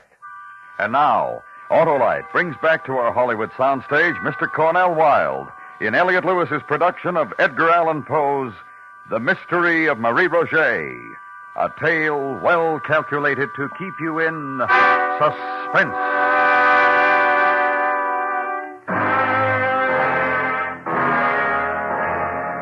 Dupin, again. You will recall the event we have been attending in Paris. I invite you now to keep in mind the solemn fact that Marie Roget died violently, that her lover, Jacques Saint-Eustache, is missing. Where she died, who administered her death, for what reason, remain to be known. Attend at this point another event, if you will, which was arranged by that zealous and righteous man, the prefect of police. Thank you for coming, Dupin. You have located the lover, Saint-Eustache? Saint-Eustache? No, he's unimportant, I assure you. Somewhere right now he drinks and tries to forget. But what I have here is important, most important. Madame Dulac, if you please. Good evening, gentlemen. Good evening. This is Madame Dulac. She has something of interest to tell you. And I have something of interest to show you. Good evening, madame. I have maintained this tavern many years, right here, close to the bank of the river. No fear with me, madame. I have no authority to do anything but respect your person and your thoughts. Oh. And what is this information? I saw a young woman here Sunday. Monsieur says it was Marie Roget. It was, definitely. Just a moment. Sunday, madame? Yes. Mid-afternoon, later perhaps. Where? Right here in my tavern. She arrived accompanied by a young man of dark, swarthy complexion. The two remained here for some time. On their departure, they took the road through some thick woods that way. Toward the river, Dupin. And this is a secluded neighborhood. Go on, madame. Go on. Soon after they left, a gang of miscreants made their appearance at my place of business. They behaved boisterously. They ate and drank without payment, then left and followed the route of the young girl and the young man that same way. I see.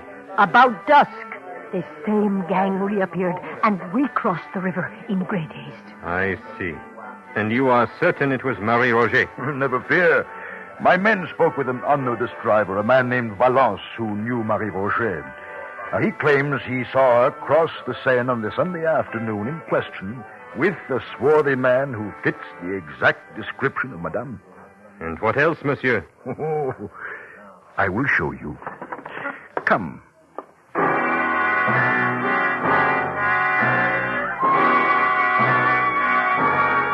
I followed him through the back of the tavern into the thick woods which line the Seine at that point. He stopped when we had come to a close thicket, within which were 3 or 4 large stones, forming a kind of seat with a back and footstool. Note, Dupin, a white petticoat here. Here, a silk scarf, parasol, gloves, pocket handkerchief. Inspect the handkerchief, Dupin. Thank you. You note the name Marie Roget embroidered there? Yes. So this is the place she met her death. Well, of course it is. I have found it. Well, look, the earth is trampled where she struggled, and over here, the bushes still broken. Every evidence of a terrible struggle. And here, the fence has been taken down, and the ground shows that some heavy burden was dragged along it toward the river. Well, come, look for yourself. What say you now? I am wondering. Wonder? Well, we have facts now, sir, important facts. Do you recall a strip of one of the unfortunate girl's petticoats had been tied about her mouth, probably to prevent her screams? I do. This was done by fellows who had no pocket handkerchiefs. Miscreants, Dupin. Miscreants, such as those who visited Madame Dulac's tavern and later went the same way as Marie Roget and her companion. There are many such gangs about here. All we have to do is locate them. And I know how to do that.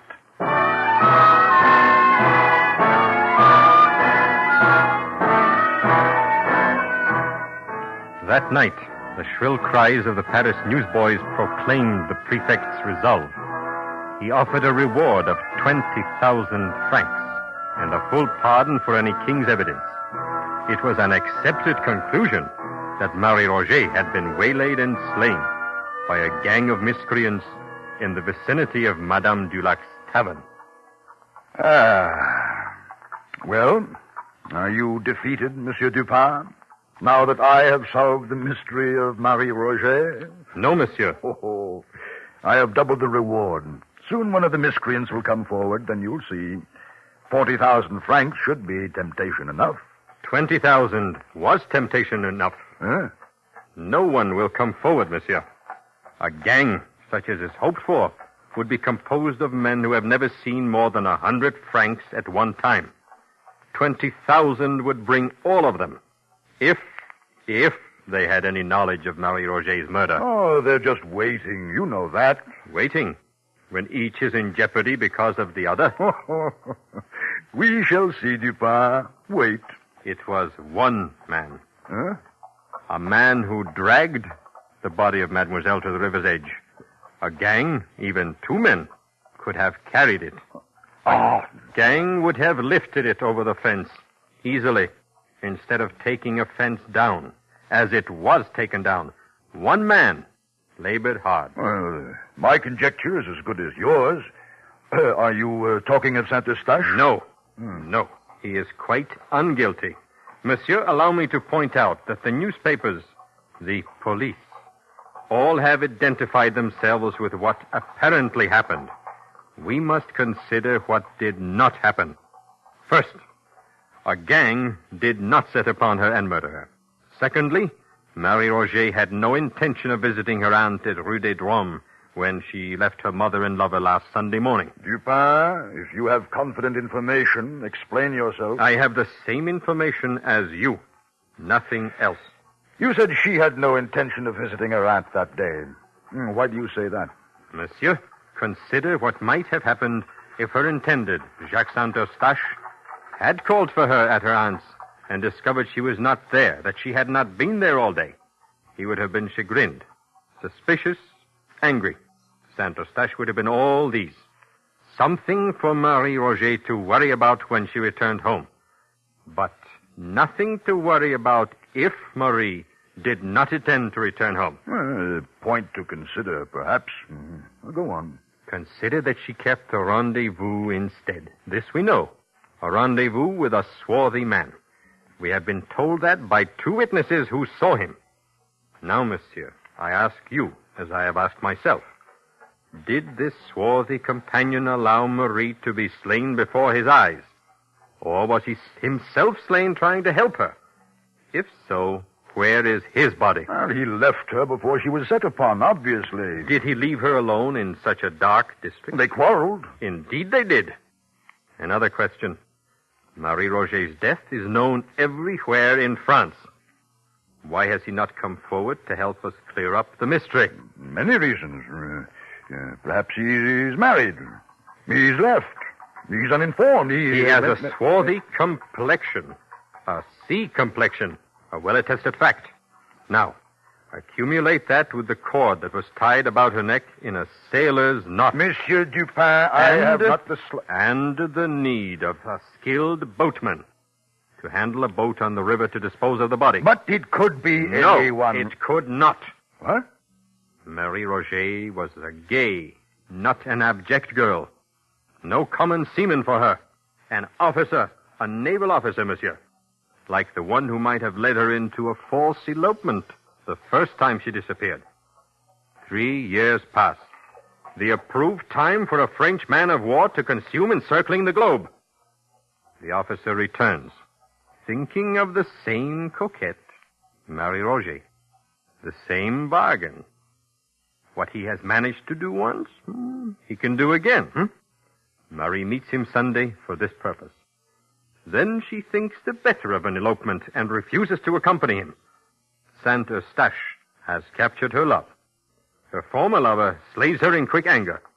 He drags her body to the river, commandeers a boat. Where do I find him? On whatever ship has arrived from the world cruise. His name? What is his name, Dupin? Inquire for the name of the young officer who has applied for leave to get married. But there must be many such among a ship's complement returning after a long cruise. Agreed.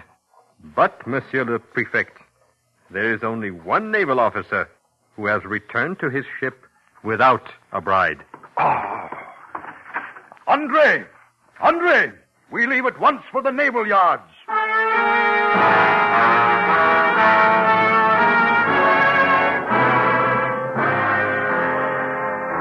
It has been an interesting evening.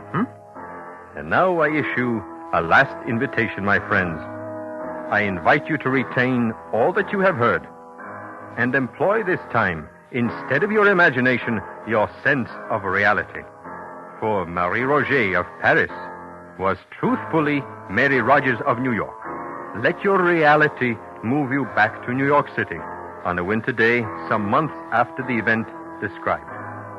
In the darkening afternoon, inside a gray stone building, I invite you to attend another event I think you will find significant.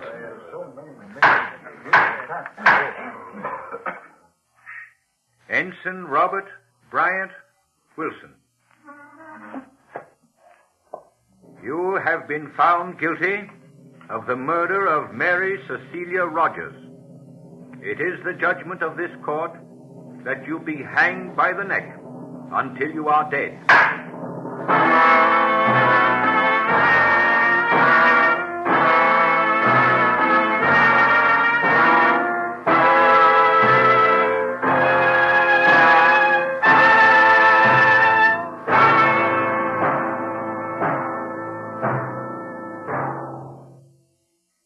Suspense. Presented by Autolite. Tonight's star, Mr. Cornell Wilde. This is Harlow Wilcox speaking for Autolite, the world's largest independent manufacturer of automotive electrical equipment. In 28 plants from coast to coast, Autolite makes over 400 products for cars, trucks, tractors, planes, boats, and industry.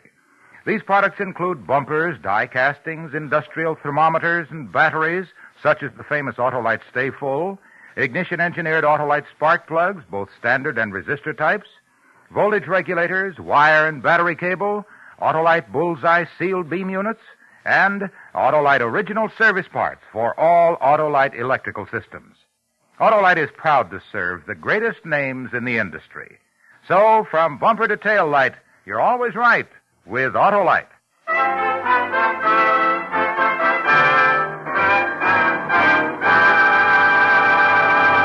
Next week, one of the most terrifying half hours ever presented on Suspense. A young couple and a mad woman. And what happened to them on a country road. Our star, Mr. Frank Lovejoy. That's next week on Suspense. Suspense is transcribed and directed by Elliot Lewis, with music composed by Lucian Morowick and conducted by Lud Gluskin. Edgar Allan Poe's The Mystery of Marie Roget was adapted for Suspense by E. Jack Newman. In tonight's cast, John Daner was heard as the prefect of police. Others in the cast were Lou Merrill, Jeanette Nolan, Paula Winslow, William Johnstone, and Edgar Barrier. And remember, next week, Mr. Frank Lovejoy in On a Country Road. You can buy Autolite Stay Full batteries, Autolite original service parts, and Autolite standard or resistor type spark plugs at your neighborhood Autolite dealers. Switch to Autolite. Good night. This is the CBS Radio Network.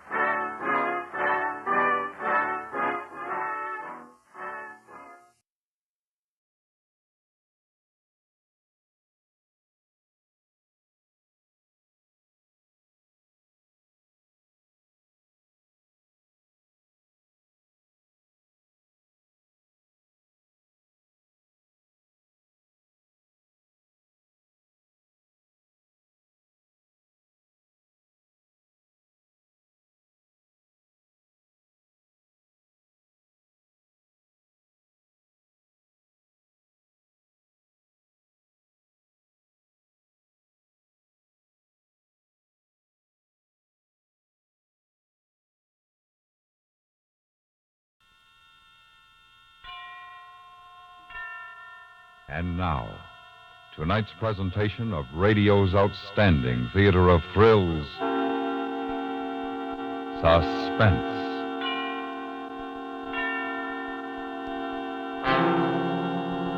Tonight, we bring you a story of a woman who holds death over her husband's head. We call it When the Bough Breaks. So now, starring Virginia Gregg with Stacey Harris, here is tonight's suspense play, When the Bough Breaks.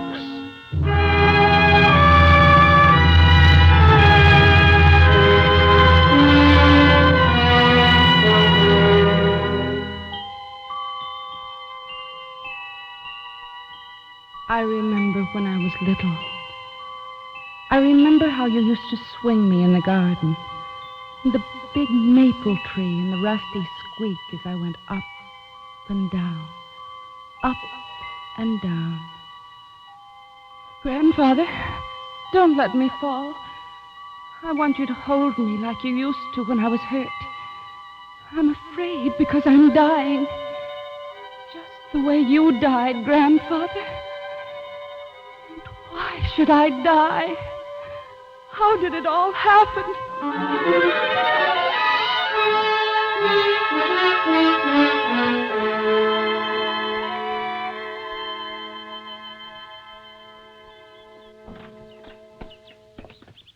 This is it, baby. Oh, it looks very nice. Oh, Gary, please be careful of my coat. You're dragging it. Oh, sorry. Sorry. Here, you hold it while I get the key out, will you? I'll get the suitcases later.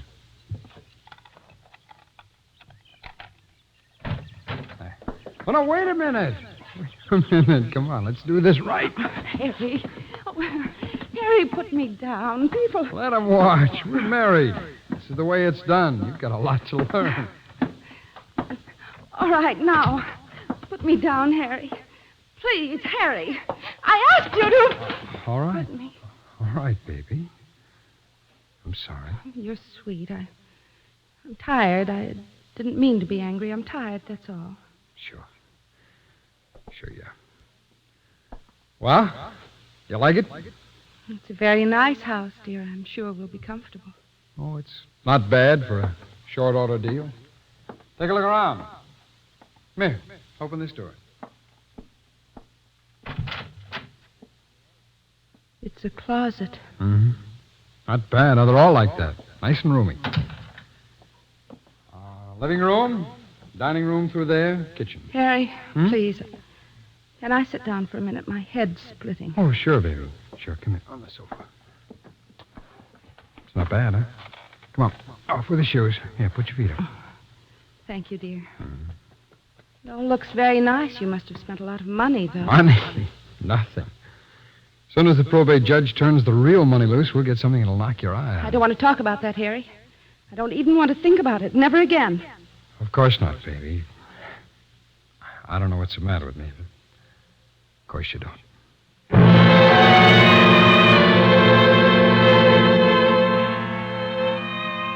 I don't want to think about it, Grandfather.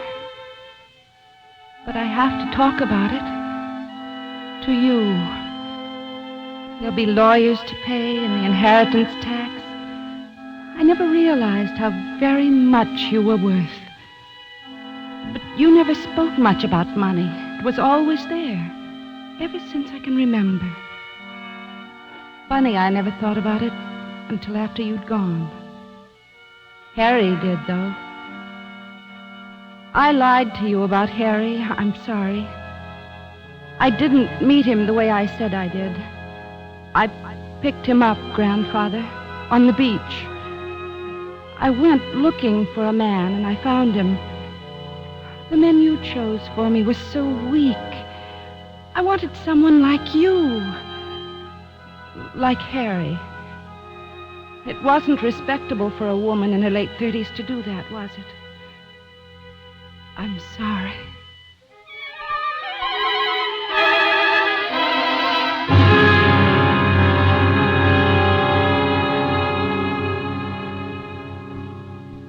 Honey, I guess you didn't know I had a feel for interior decorating, did you? No, I didn't. Well, maybe when we get the dough, we'll... Oh, I'm sorry, Evie. Just that I was figuring maybe I'd go in the business. Harry, how did you know they'd let me go? How did you know all this wouldn't be wasted? Or maybe you'd be here with another girl. Now, you're the girl, Marcy. Only you. Besides, they couldn't have pinned it on you. I watched that jury. You're high class. No, they believed you. Yesterday. I didn't think I'd be married now and in a new house. Now, why don't you forget it, huh? You've been acquitted, and that's it. From here on in, you hang up... Oh, Harry! Baby. Baby, you're jumping. Oh, yes, I'm jumping. Well, now, Harry. relax, honey. Married couples have callers. It's probably the next-door neighbors. You stay right there. I'll get rid of them. Ah, Harry Stryker. Fancy meeting you here. What do you want, Corcoran? Oh, he doesn't say glad to see you. He doesn't say come in and have a drink. All he says is, what do you want, Corcoran? We're busy. No statements. No statements? You just got married, didn't you? You moved into a new house. Your wife beat a murder rap yesterday. No statement. You're new. Harry, make him go away. Harry, please. Mrs. Stryker, well, congratulations on all counts. Marriage, murder, and money. All right, Corcoran. Get out. Are you kidding? You and Evie are good for 5 or 6 more front pages. You're my babies, my story of the year. Look, I'm going to bounce you, or you can beat me to it by walking out, but fast. Why didn't you leave us alone? The trial's over. The state is finished with us. Why can't you be? Finished, Evie? You were acquitted, if that's what you mean. You can never be tried again for the same murder. Then please... Not even if you said to me it might amuse your readers to know, Mr. Cochran, that I really did murder my grandfather. They can't touch you. Now, look, boy, I'm going to work you over so you'll never chew a steak again. Oh, I wouldn't. Well, then get out of here. Okay. But first, I came here to tell you something. Eddie, go on in the next room. No. What do you want, Mr. Corcoran? Nothing much, Mrs. Stryker. I just want to tell you I'm going to do a Sunday feature on you. I'm going to call it She Has Him in the Palm of Her Hand. No. No, forget about us. Please. Harry, give him some money. Tell him to stop. Oh, you couldn't pay me enough, Evie. The story of why you hold this guy's life in your hands is too good. Now, what do you mean by that crack? I knew your wife had beat the case the minute I laid eyes on her, Harry. That holier-than-thou look, grandfather known by one and all to be a wretched old man, Myosin as a lawyer. You've already written about those things, Mr. Corcoran. Don't you wait think... a minute. I'm leading up to it. The autopsy showed your grandfather had a disease that had killed him anyway in a few months anyway. So, verdict, suicide, huh? Why can't you understand that? He knew. He knew he was going to die. I don't buy it, but I buy this. You were never brought to trial, Harry, because they couldn't tie you into it. You had an alibi for the night the old man drank that poison. That's right.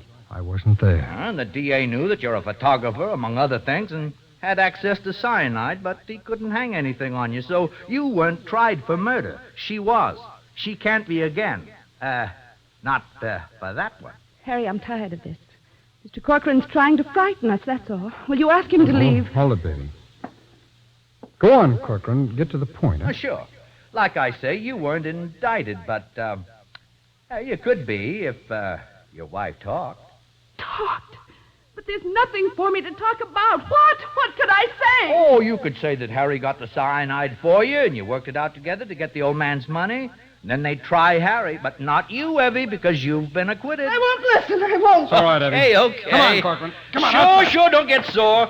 If you didn't do it, you haven't got a thing to worry about, Harry. But if you did, then you better be nice to Mrs. Stryker, because maybe someday she'll get mad, and if she talks, it's bye-bye, Harry. Come on, Corcoran. So long. Yeah, you got him in the palm of your hand, Evie. Remember, they can't touch you for it.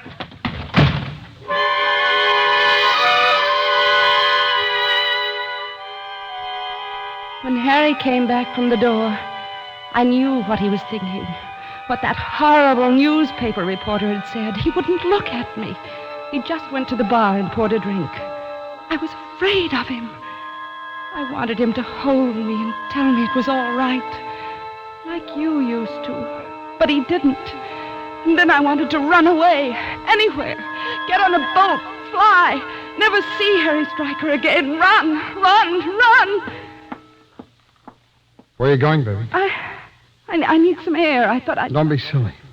You don't want to go out there. Corcoran's probably still hanging around. Harry. What? What is it, Mouse? Harry, it's all right, isn't it? I mean, you don't believe what he said. Of course not. Listen, honey, he's just a snooper, that's all. It wasn't the money, was it, Harry? You didn't want me just because of the money. Baby, I'm not pretty. I'm not clever. You don't love me, do you? Why should I attract a man like you? It was the money, wasn't it? Wasn't it? Look, baby, you're upset. Now, why don't you go lie down? It's okay. Everything's okay. Say it! Say you love me. You never have. Please, Harry, look at me. Tell me you think I'm pretty. Harry, say nice things to me. Tell me you love me, Will you Harry. keep your voice down, Evie? Listen, Corcoran's still outside. He's listening. Keep my voice. That was it then. All the time. That's all you cared about, the money. It's never been me.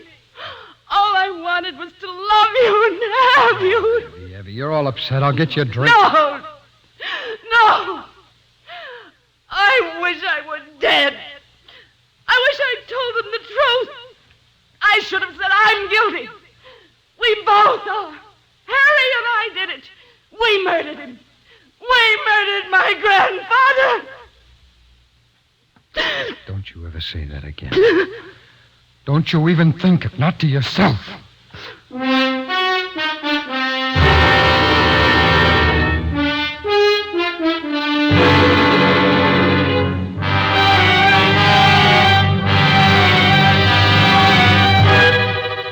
You are listening to When the Bough Breaks, tonight's presentation in radio's outstanding theater of thrills, Suspense.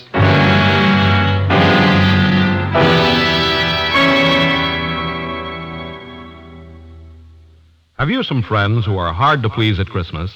How'd you like to give that musician friend a couple of tickets for the New York Philharmonic Symphony, that sports fan, too, for the Orange Bowl game, and that teenager all the records she wants? How'd you like to do all this on your budget? It's as easy as buying a radio set and giving it for Christmas. And now, we bring back to our Hollywood soundstage Virginia Gregg, starring with Stacey Harris, in tonight's production, When the Bough Breaks, a tale well calculated to keep you in suspense.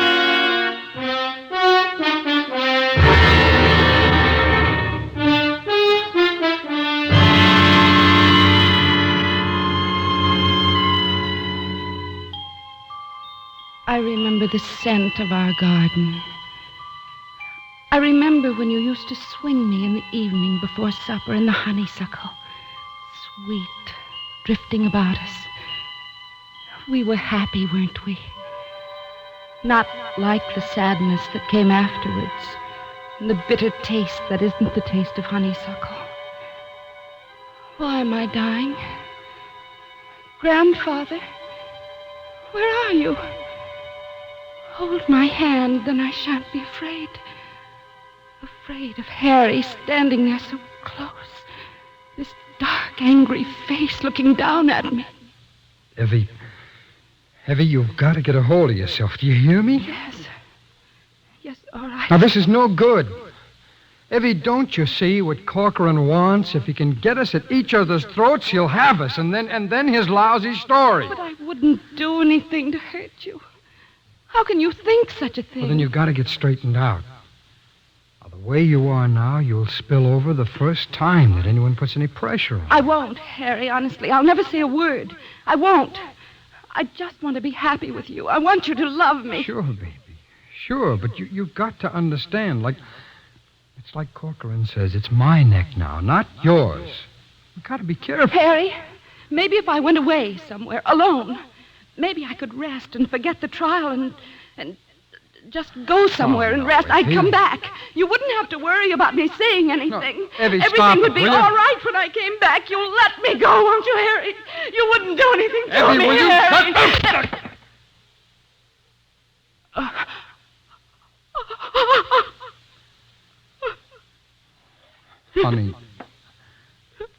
Honey, I didn't mean to do that. You got to believe me, I didn't. But you see what you're like? I've got to watch you, even take care of you. You hit me. Nobody ever hit me. Ever. It's all right, Mouse. Don't! There.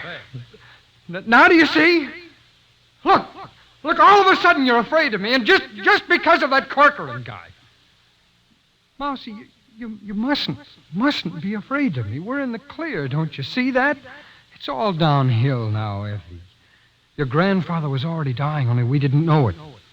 So when we did what we did, luck was with us. We're in the clear. They couldn't prove anything against you then. They can't now. I've always been afraid of you. I've always done what you wanted me to do.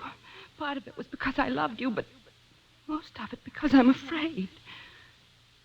You never let anything get in your way. Grandfather was in your way. Now maybe it's me. What are you saying? It was all my idea? Are you saying you never asked me to help you get rid of the old man? I don't know what I'm saying anymore. I'm tired. You're tired? Sure, Evie, that's it. You're tired. I'll get the bags out of the car, and then we'll fix something to eat, huh? Come on. You got to start getting domestic, Mousy. You're an old married woman now.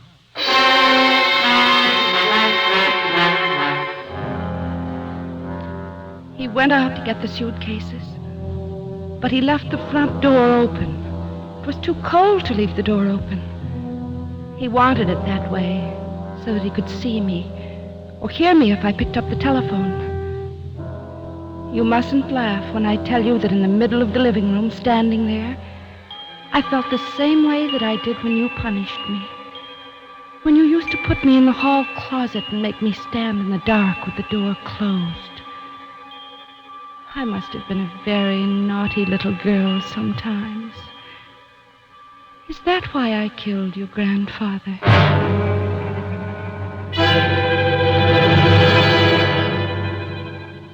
That night I had a dream. It was a funny dream. There was an enormous alarm clock in the middle of a field. The sun was shining, and you and I were dancing in time to the clicking of the clock. Then Harry came along, and he tried to dance, too, but he was clumsy and tripped and fell down. He waved his arms, and his mouth went open and shut, but we couldn't hear him because of the ticking. We laughed so hard. What are you laughing at? What's so funny? Harry. Nothing. It was just a dream. Yeah? Well, tell me about it. I can't. I don't remember. It was just funny. You didn't sound like you were asleep. I was. Really, I was. Maybe you figured out a way to tip off Corcoran about me, huh? Maybe that's what's so funny? No, Harry, it was a dream. No, now, look, you haven't been kidding me. Why do you think I've watched every minute? I know what's on your mind. You're wrong. I thought we were happy. With what you're holding over my head, with what you can do to me? Are you kidding? Listen to me. I haven't slept since the trial, and do you know why? Because I'm afraid of you. Every time we go to the store, every time we go out anywhere, I'm waiting for you to run calling the cops. But I wouldn't. I've never even thought of it, Not since yesterday, huh? You thought of it plenty then, didn't you? Didn't you? Yes, no. Yes, Oh, and Harry. that's why you were laughing, because you figure you can get rid of me now. No. Well, you know. And look, don't kid yourself. I figured out the whole thing. I'm the one that got us in the clear, and now you want to mess it up. Evie, I'm not going to let you. What are you going to do to me? That depends. That depends on whether or not you can keep your mouth shut. Why did we do it? Why did we kill him? Because you wanted the money. No! You don't understand. I wanted you, and I wanted to get away from him. But I'm not away. Mousy, look, it's all right. We've done it. Now we've got to follow it through. You didn't want me without the money. You didn't want me at all. Just the money. You don't love me. It happens, I do. That's something you can't understand. I've tried to make you believe me, and now something like this comes up, and I'm afraid of you. I keep remembering that if you want to, you can send me to the chair. Harry, I wouldn't. I couldn't hurt you. Well, don't worry, you won't. I'm going to watch and see that you don't. Now go on back to sleep.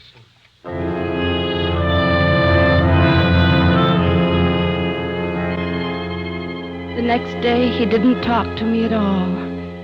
He didn't say a word. We just sat around the house, and I felt ugly. I prayed that I would suddenly be beautiful, because then he'd trust me, and he'd know that I wouldn't hurt him. It was after lunch that he went into the kitchen. I wanted to watch him now, just as he was watching me. I couldn't bear to have him out of my sight. Supposing he went out the back door, came around to the front, and quietly crept up behind me. I got up and stood behind the dining room door looking through the crack. He was taking down a vial from the closet where he kept his photographic things. I couldn't see a label, but I knew what it was. He put the vial in his jacket pocket and closed the closet. I was going to be murdered with cyanide the way you were, Grandfather. You stay in here, Evie, and keep quiet. I'll answer the door, and I don't want to hear a sound out of you. Good afternoon, sir. I'm your Daily Times delivery boy, and I've come to welcome you into our community. Sure. Okay, son. Some other time, huh? As a service to you, so that you may keep abreast of world events, your newspaper... Now, look, buddy, we don't need a paper. You go peddle him someplace else. Please, call I'm sorry, kid. We're not interested. You shut up. I should have known. Now get back in the living room. You're crazy. Evie, I ought to kill you for trying that. I ought to kill you.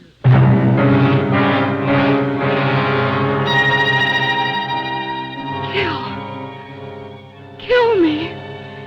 That's what he was going to do. I had to get away, or use the phone, call the police. I needed you, Grandfather. I needed you to help me. He walked slowly back into the living room and took off his jacket. I thought how funny it was. Just like a man before a fight. Perhaps he thought I'd fight with him to save my life. What is it like to die, Grandfather? I used to ask you when I was little, when Daddy died. It's hot in here. I'm going to have a drink. Oh, I've fixed the phone so you can forget that. I'll only be in the kitchen so I can hear you. Don't try anything. How was he going to use it? The cyanide. He hadn't taken it out of his jacket pocket. It was still there. I knew it was. I heard him open the refrigerator and get out some ice. I didn't even have to get up. I could reach his jacket from where I sat. I was very careful. Used my handkerchief to get the vial out. I'd learned about fingerprints during the trial. I knew just how much to put in a drink so that it wouldn't taste. Harry had taught me that. I was reaching for the cork in the whiskey bottle when I heard him coming back. Evie, why don't you keep some glasses in here? He hadn't seen me. He hadn't.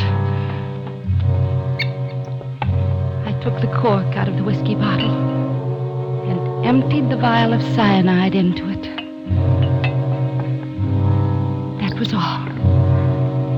It was done. I was sitting in my chair when Harry came back with the glasses. What's the matter with you? Nothing. Are you sick? No. No, I'm all right. Well, you don't look all right. You better have a drink. I don't want any. Well, you better. We've got to talk. Don't bother to pour it. I won't drink it. Oh, yes, you will. I'm not going to. It'll fix you up. Here. Drink it straight. Come on, here. No, Harry, I don't want it. I can't stand the taste of it. Oh, Please. Now, look, don't go getting hysterical again, please. Now, come on. It'll settle you down. No, I won't. Come here, will you? Drink it. Let go of me. It'll make me sick. Oh, please, Harry, don't make me. You know I never drink. I don't want it. Evie, look, it won't kill you. Now, would you rather me slap you around? Now, cut it out, will you? Now, here. Drink it. Go on, drink it. Harry, no.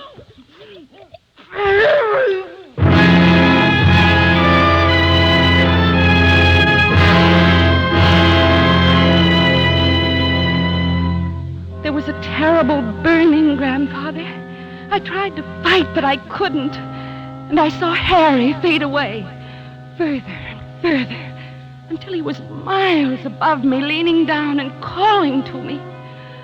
I can see his face, so frightened. Then there was nothing.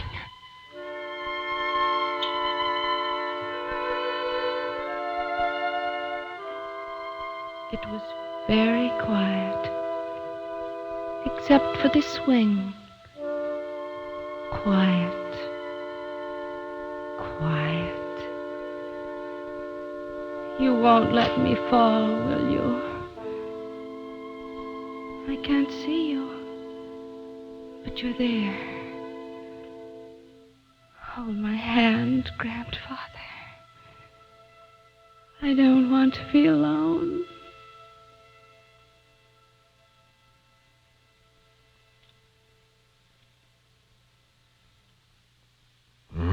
She's gone. Surprised she held on so long. Cyanide cases are usually faster. Cyanide? Hey, no, wait a minute. No telling. Okay, come on, Stryker. We're going downtown. What are you talking about? What's this about cyanide? What do you mean? Didn't you know? There was an empty bottle in your jacket pocket. Your prints all over it. On the glass she drank from. Well, sure there are. She was having hysterics. I made her drink from it. Cyanide never cured hysterics, Harry. I didn't do it. Listen, I didn't kill her. Like you didn't have anything to do with her grandfather's murder. I know. What's the matter? She threatened to talk? I didn't do it, I tell you. I didn't. Okay, so you didn't do it. Come on. No, don't you understand? I put that cyanide in my pocket because I was afraid she'd use it on me. I wasn't going to kill her. I was trying to quiet her down. Brother, when you quiet them down, they stay quiet. Let's go.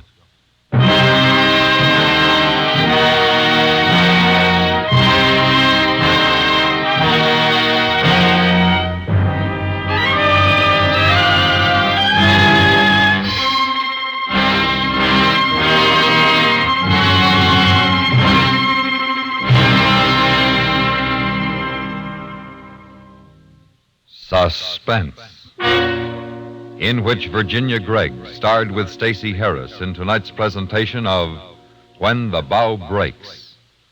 Next week, the story of Christmas shopping and a present that went astray. We call it A Present for Benny. That's next week on Suspense.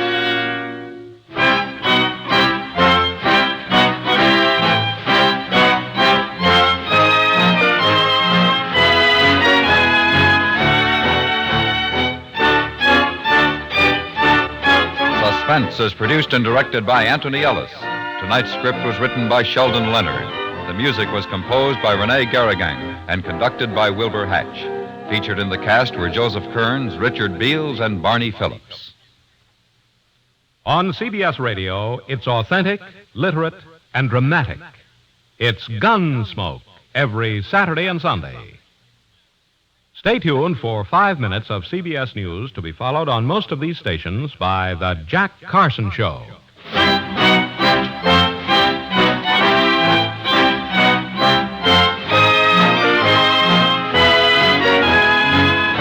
Friday nights, join us in the 21st Precinct on the CBS Radio Network.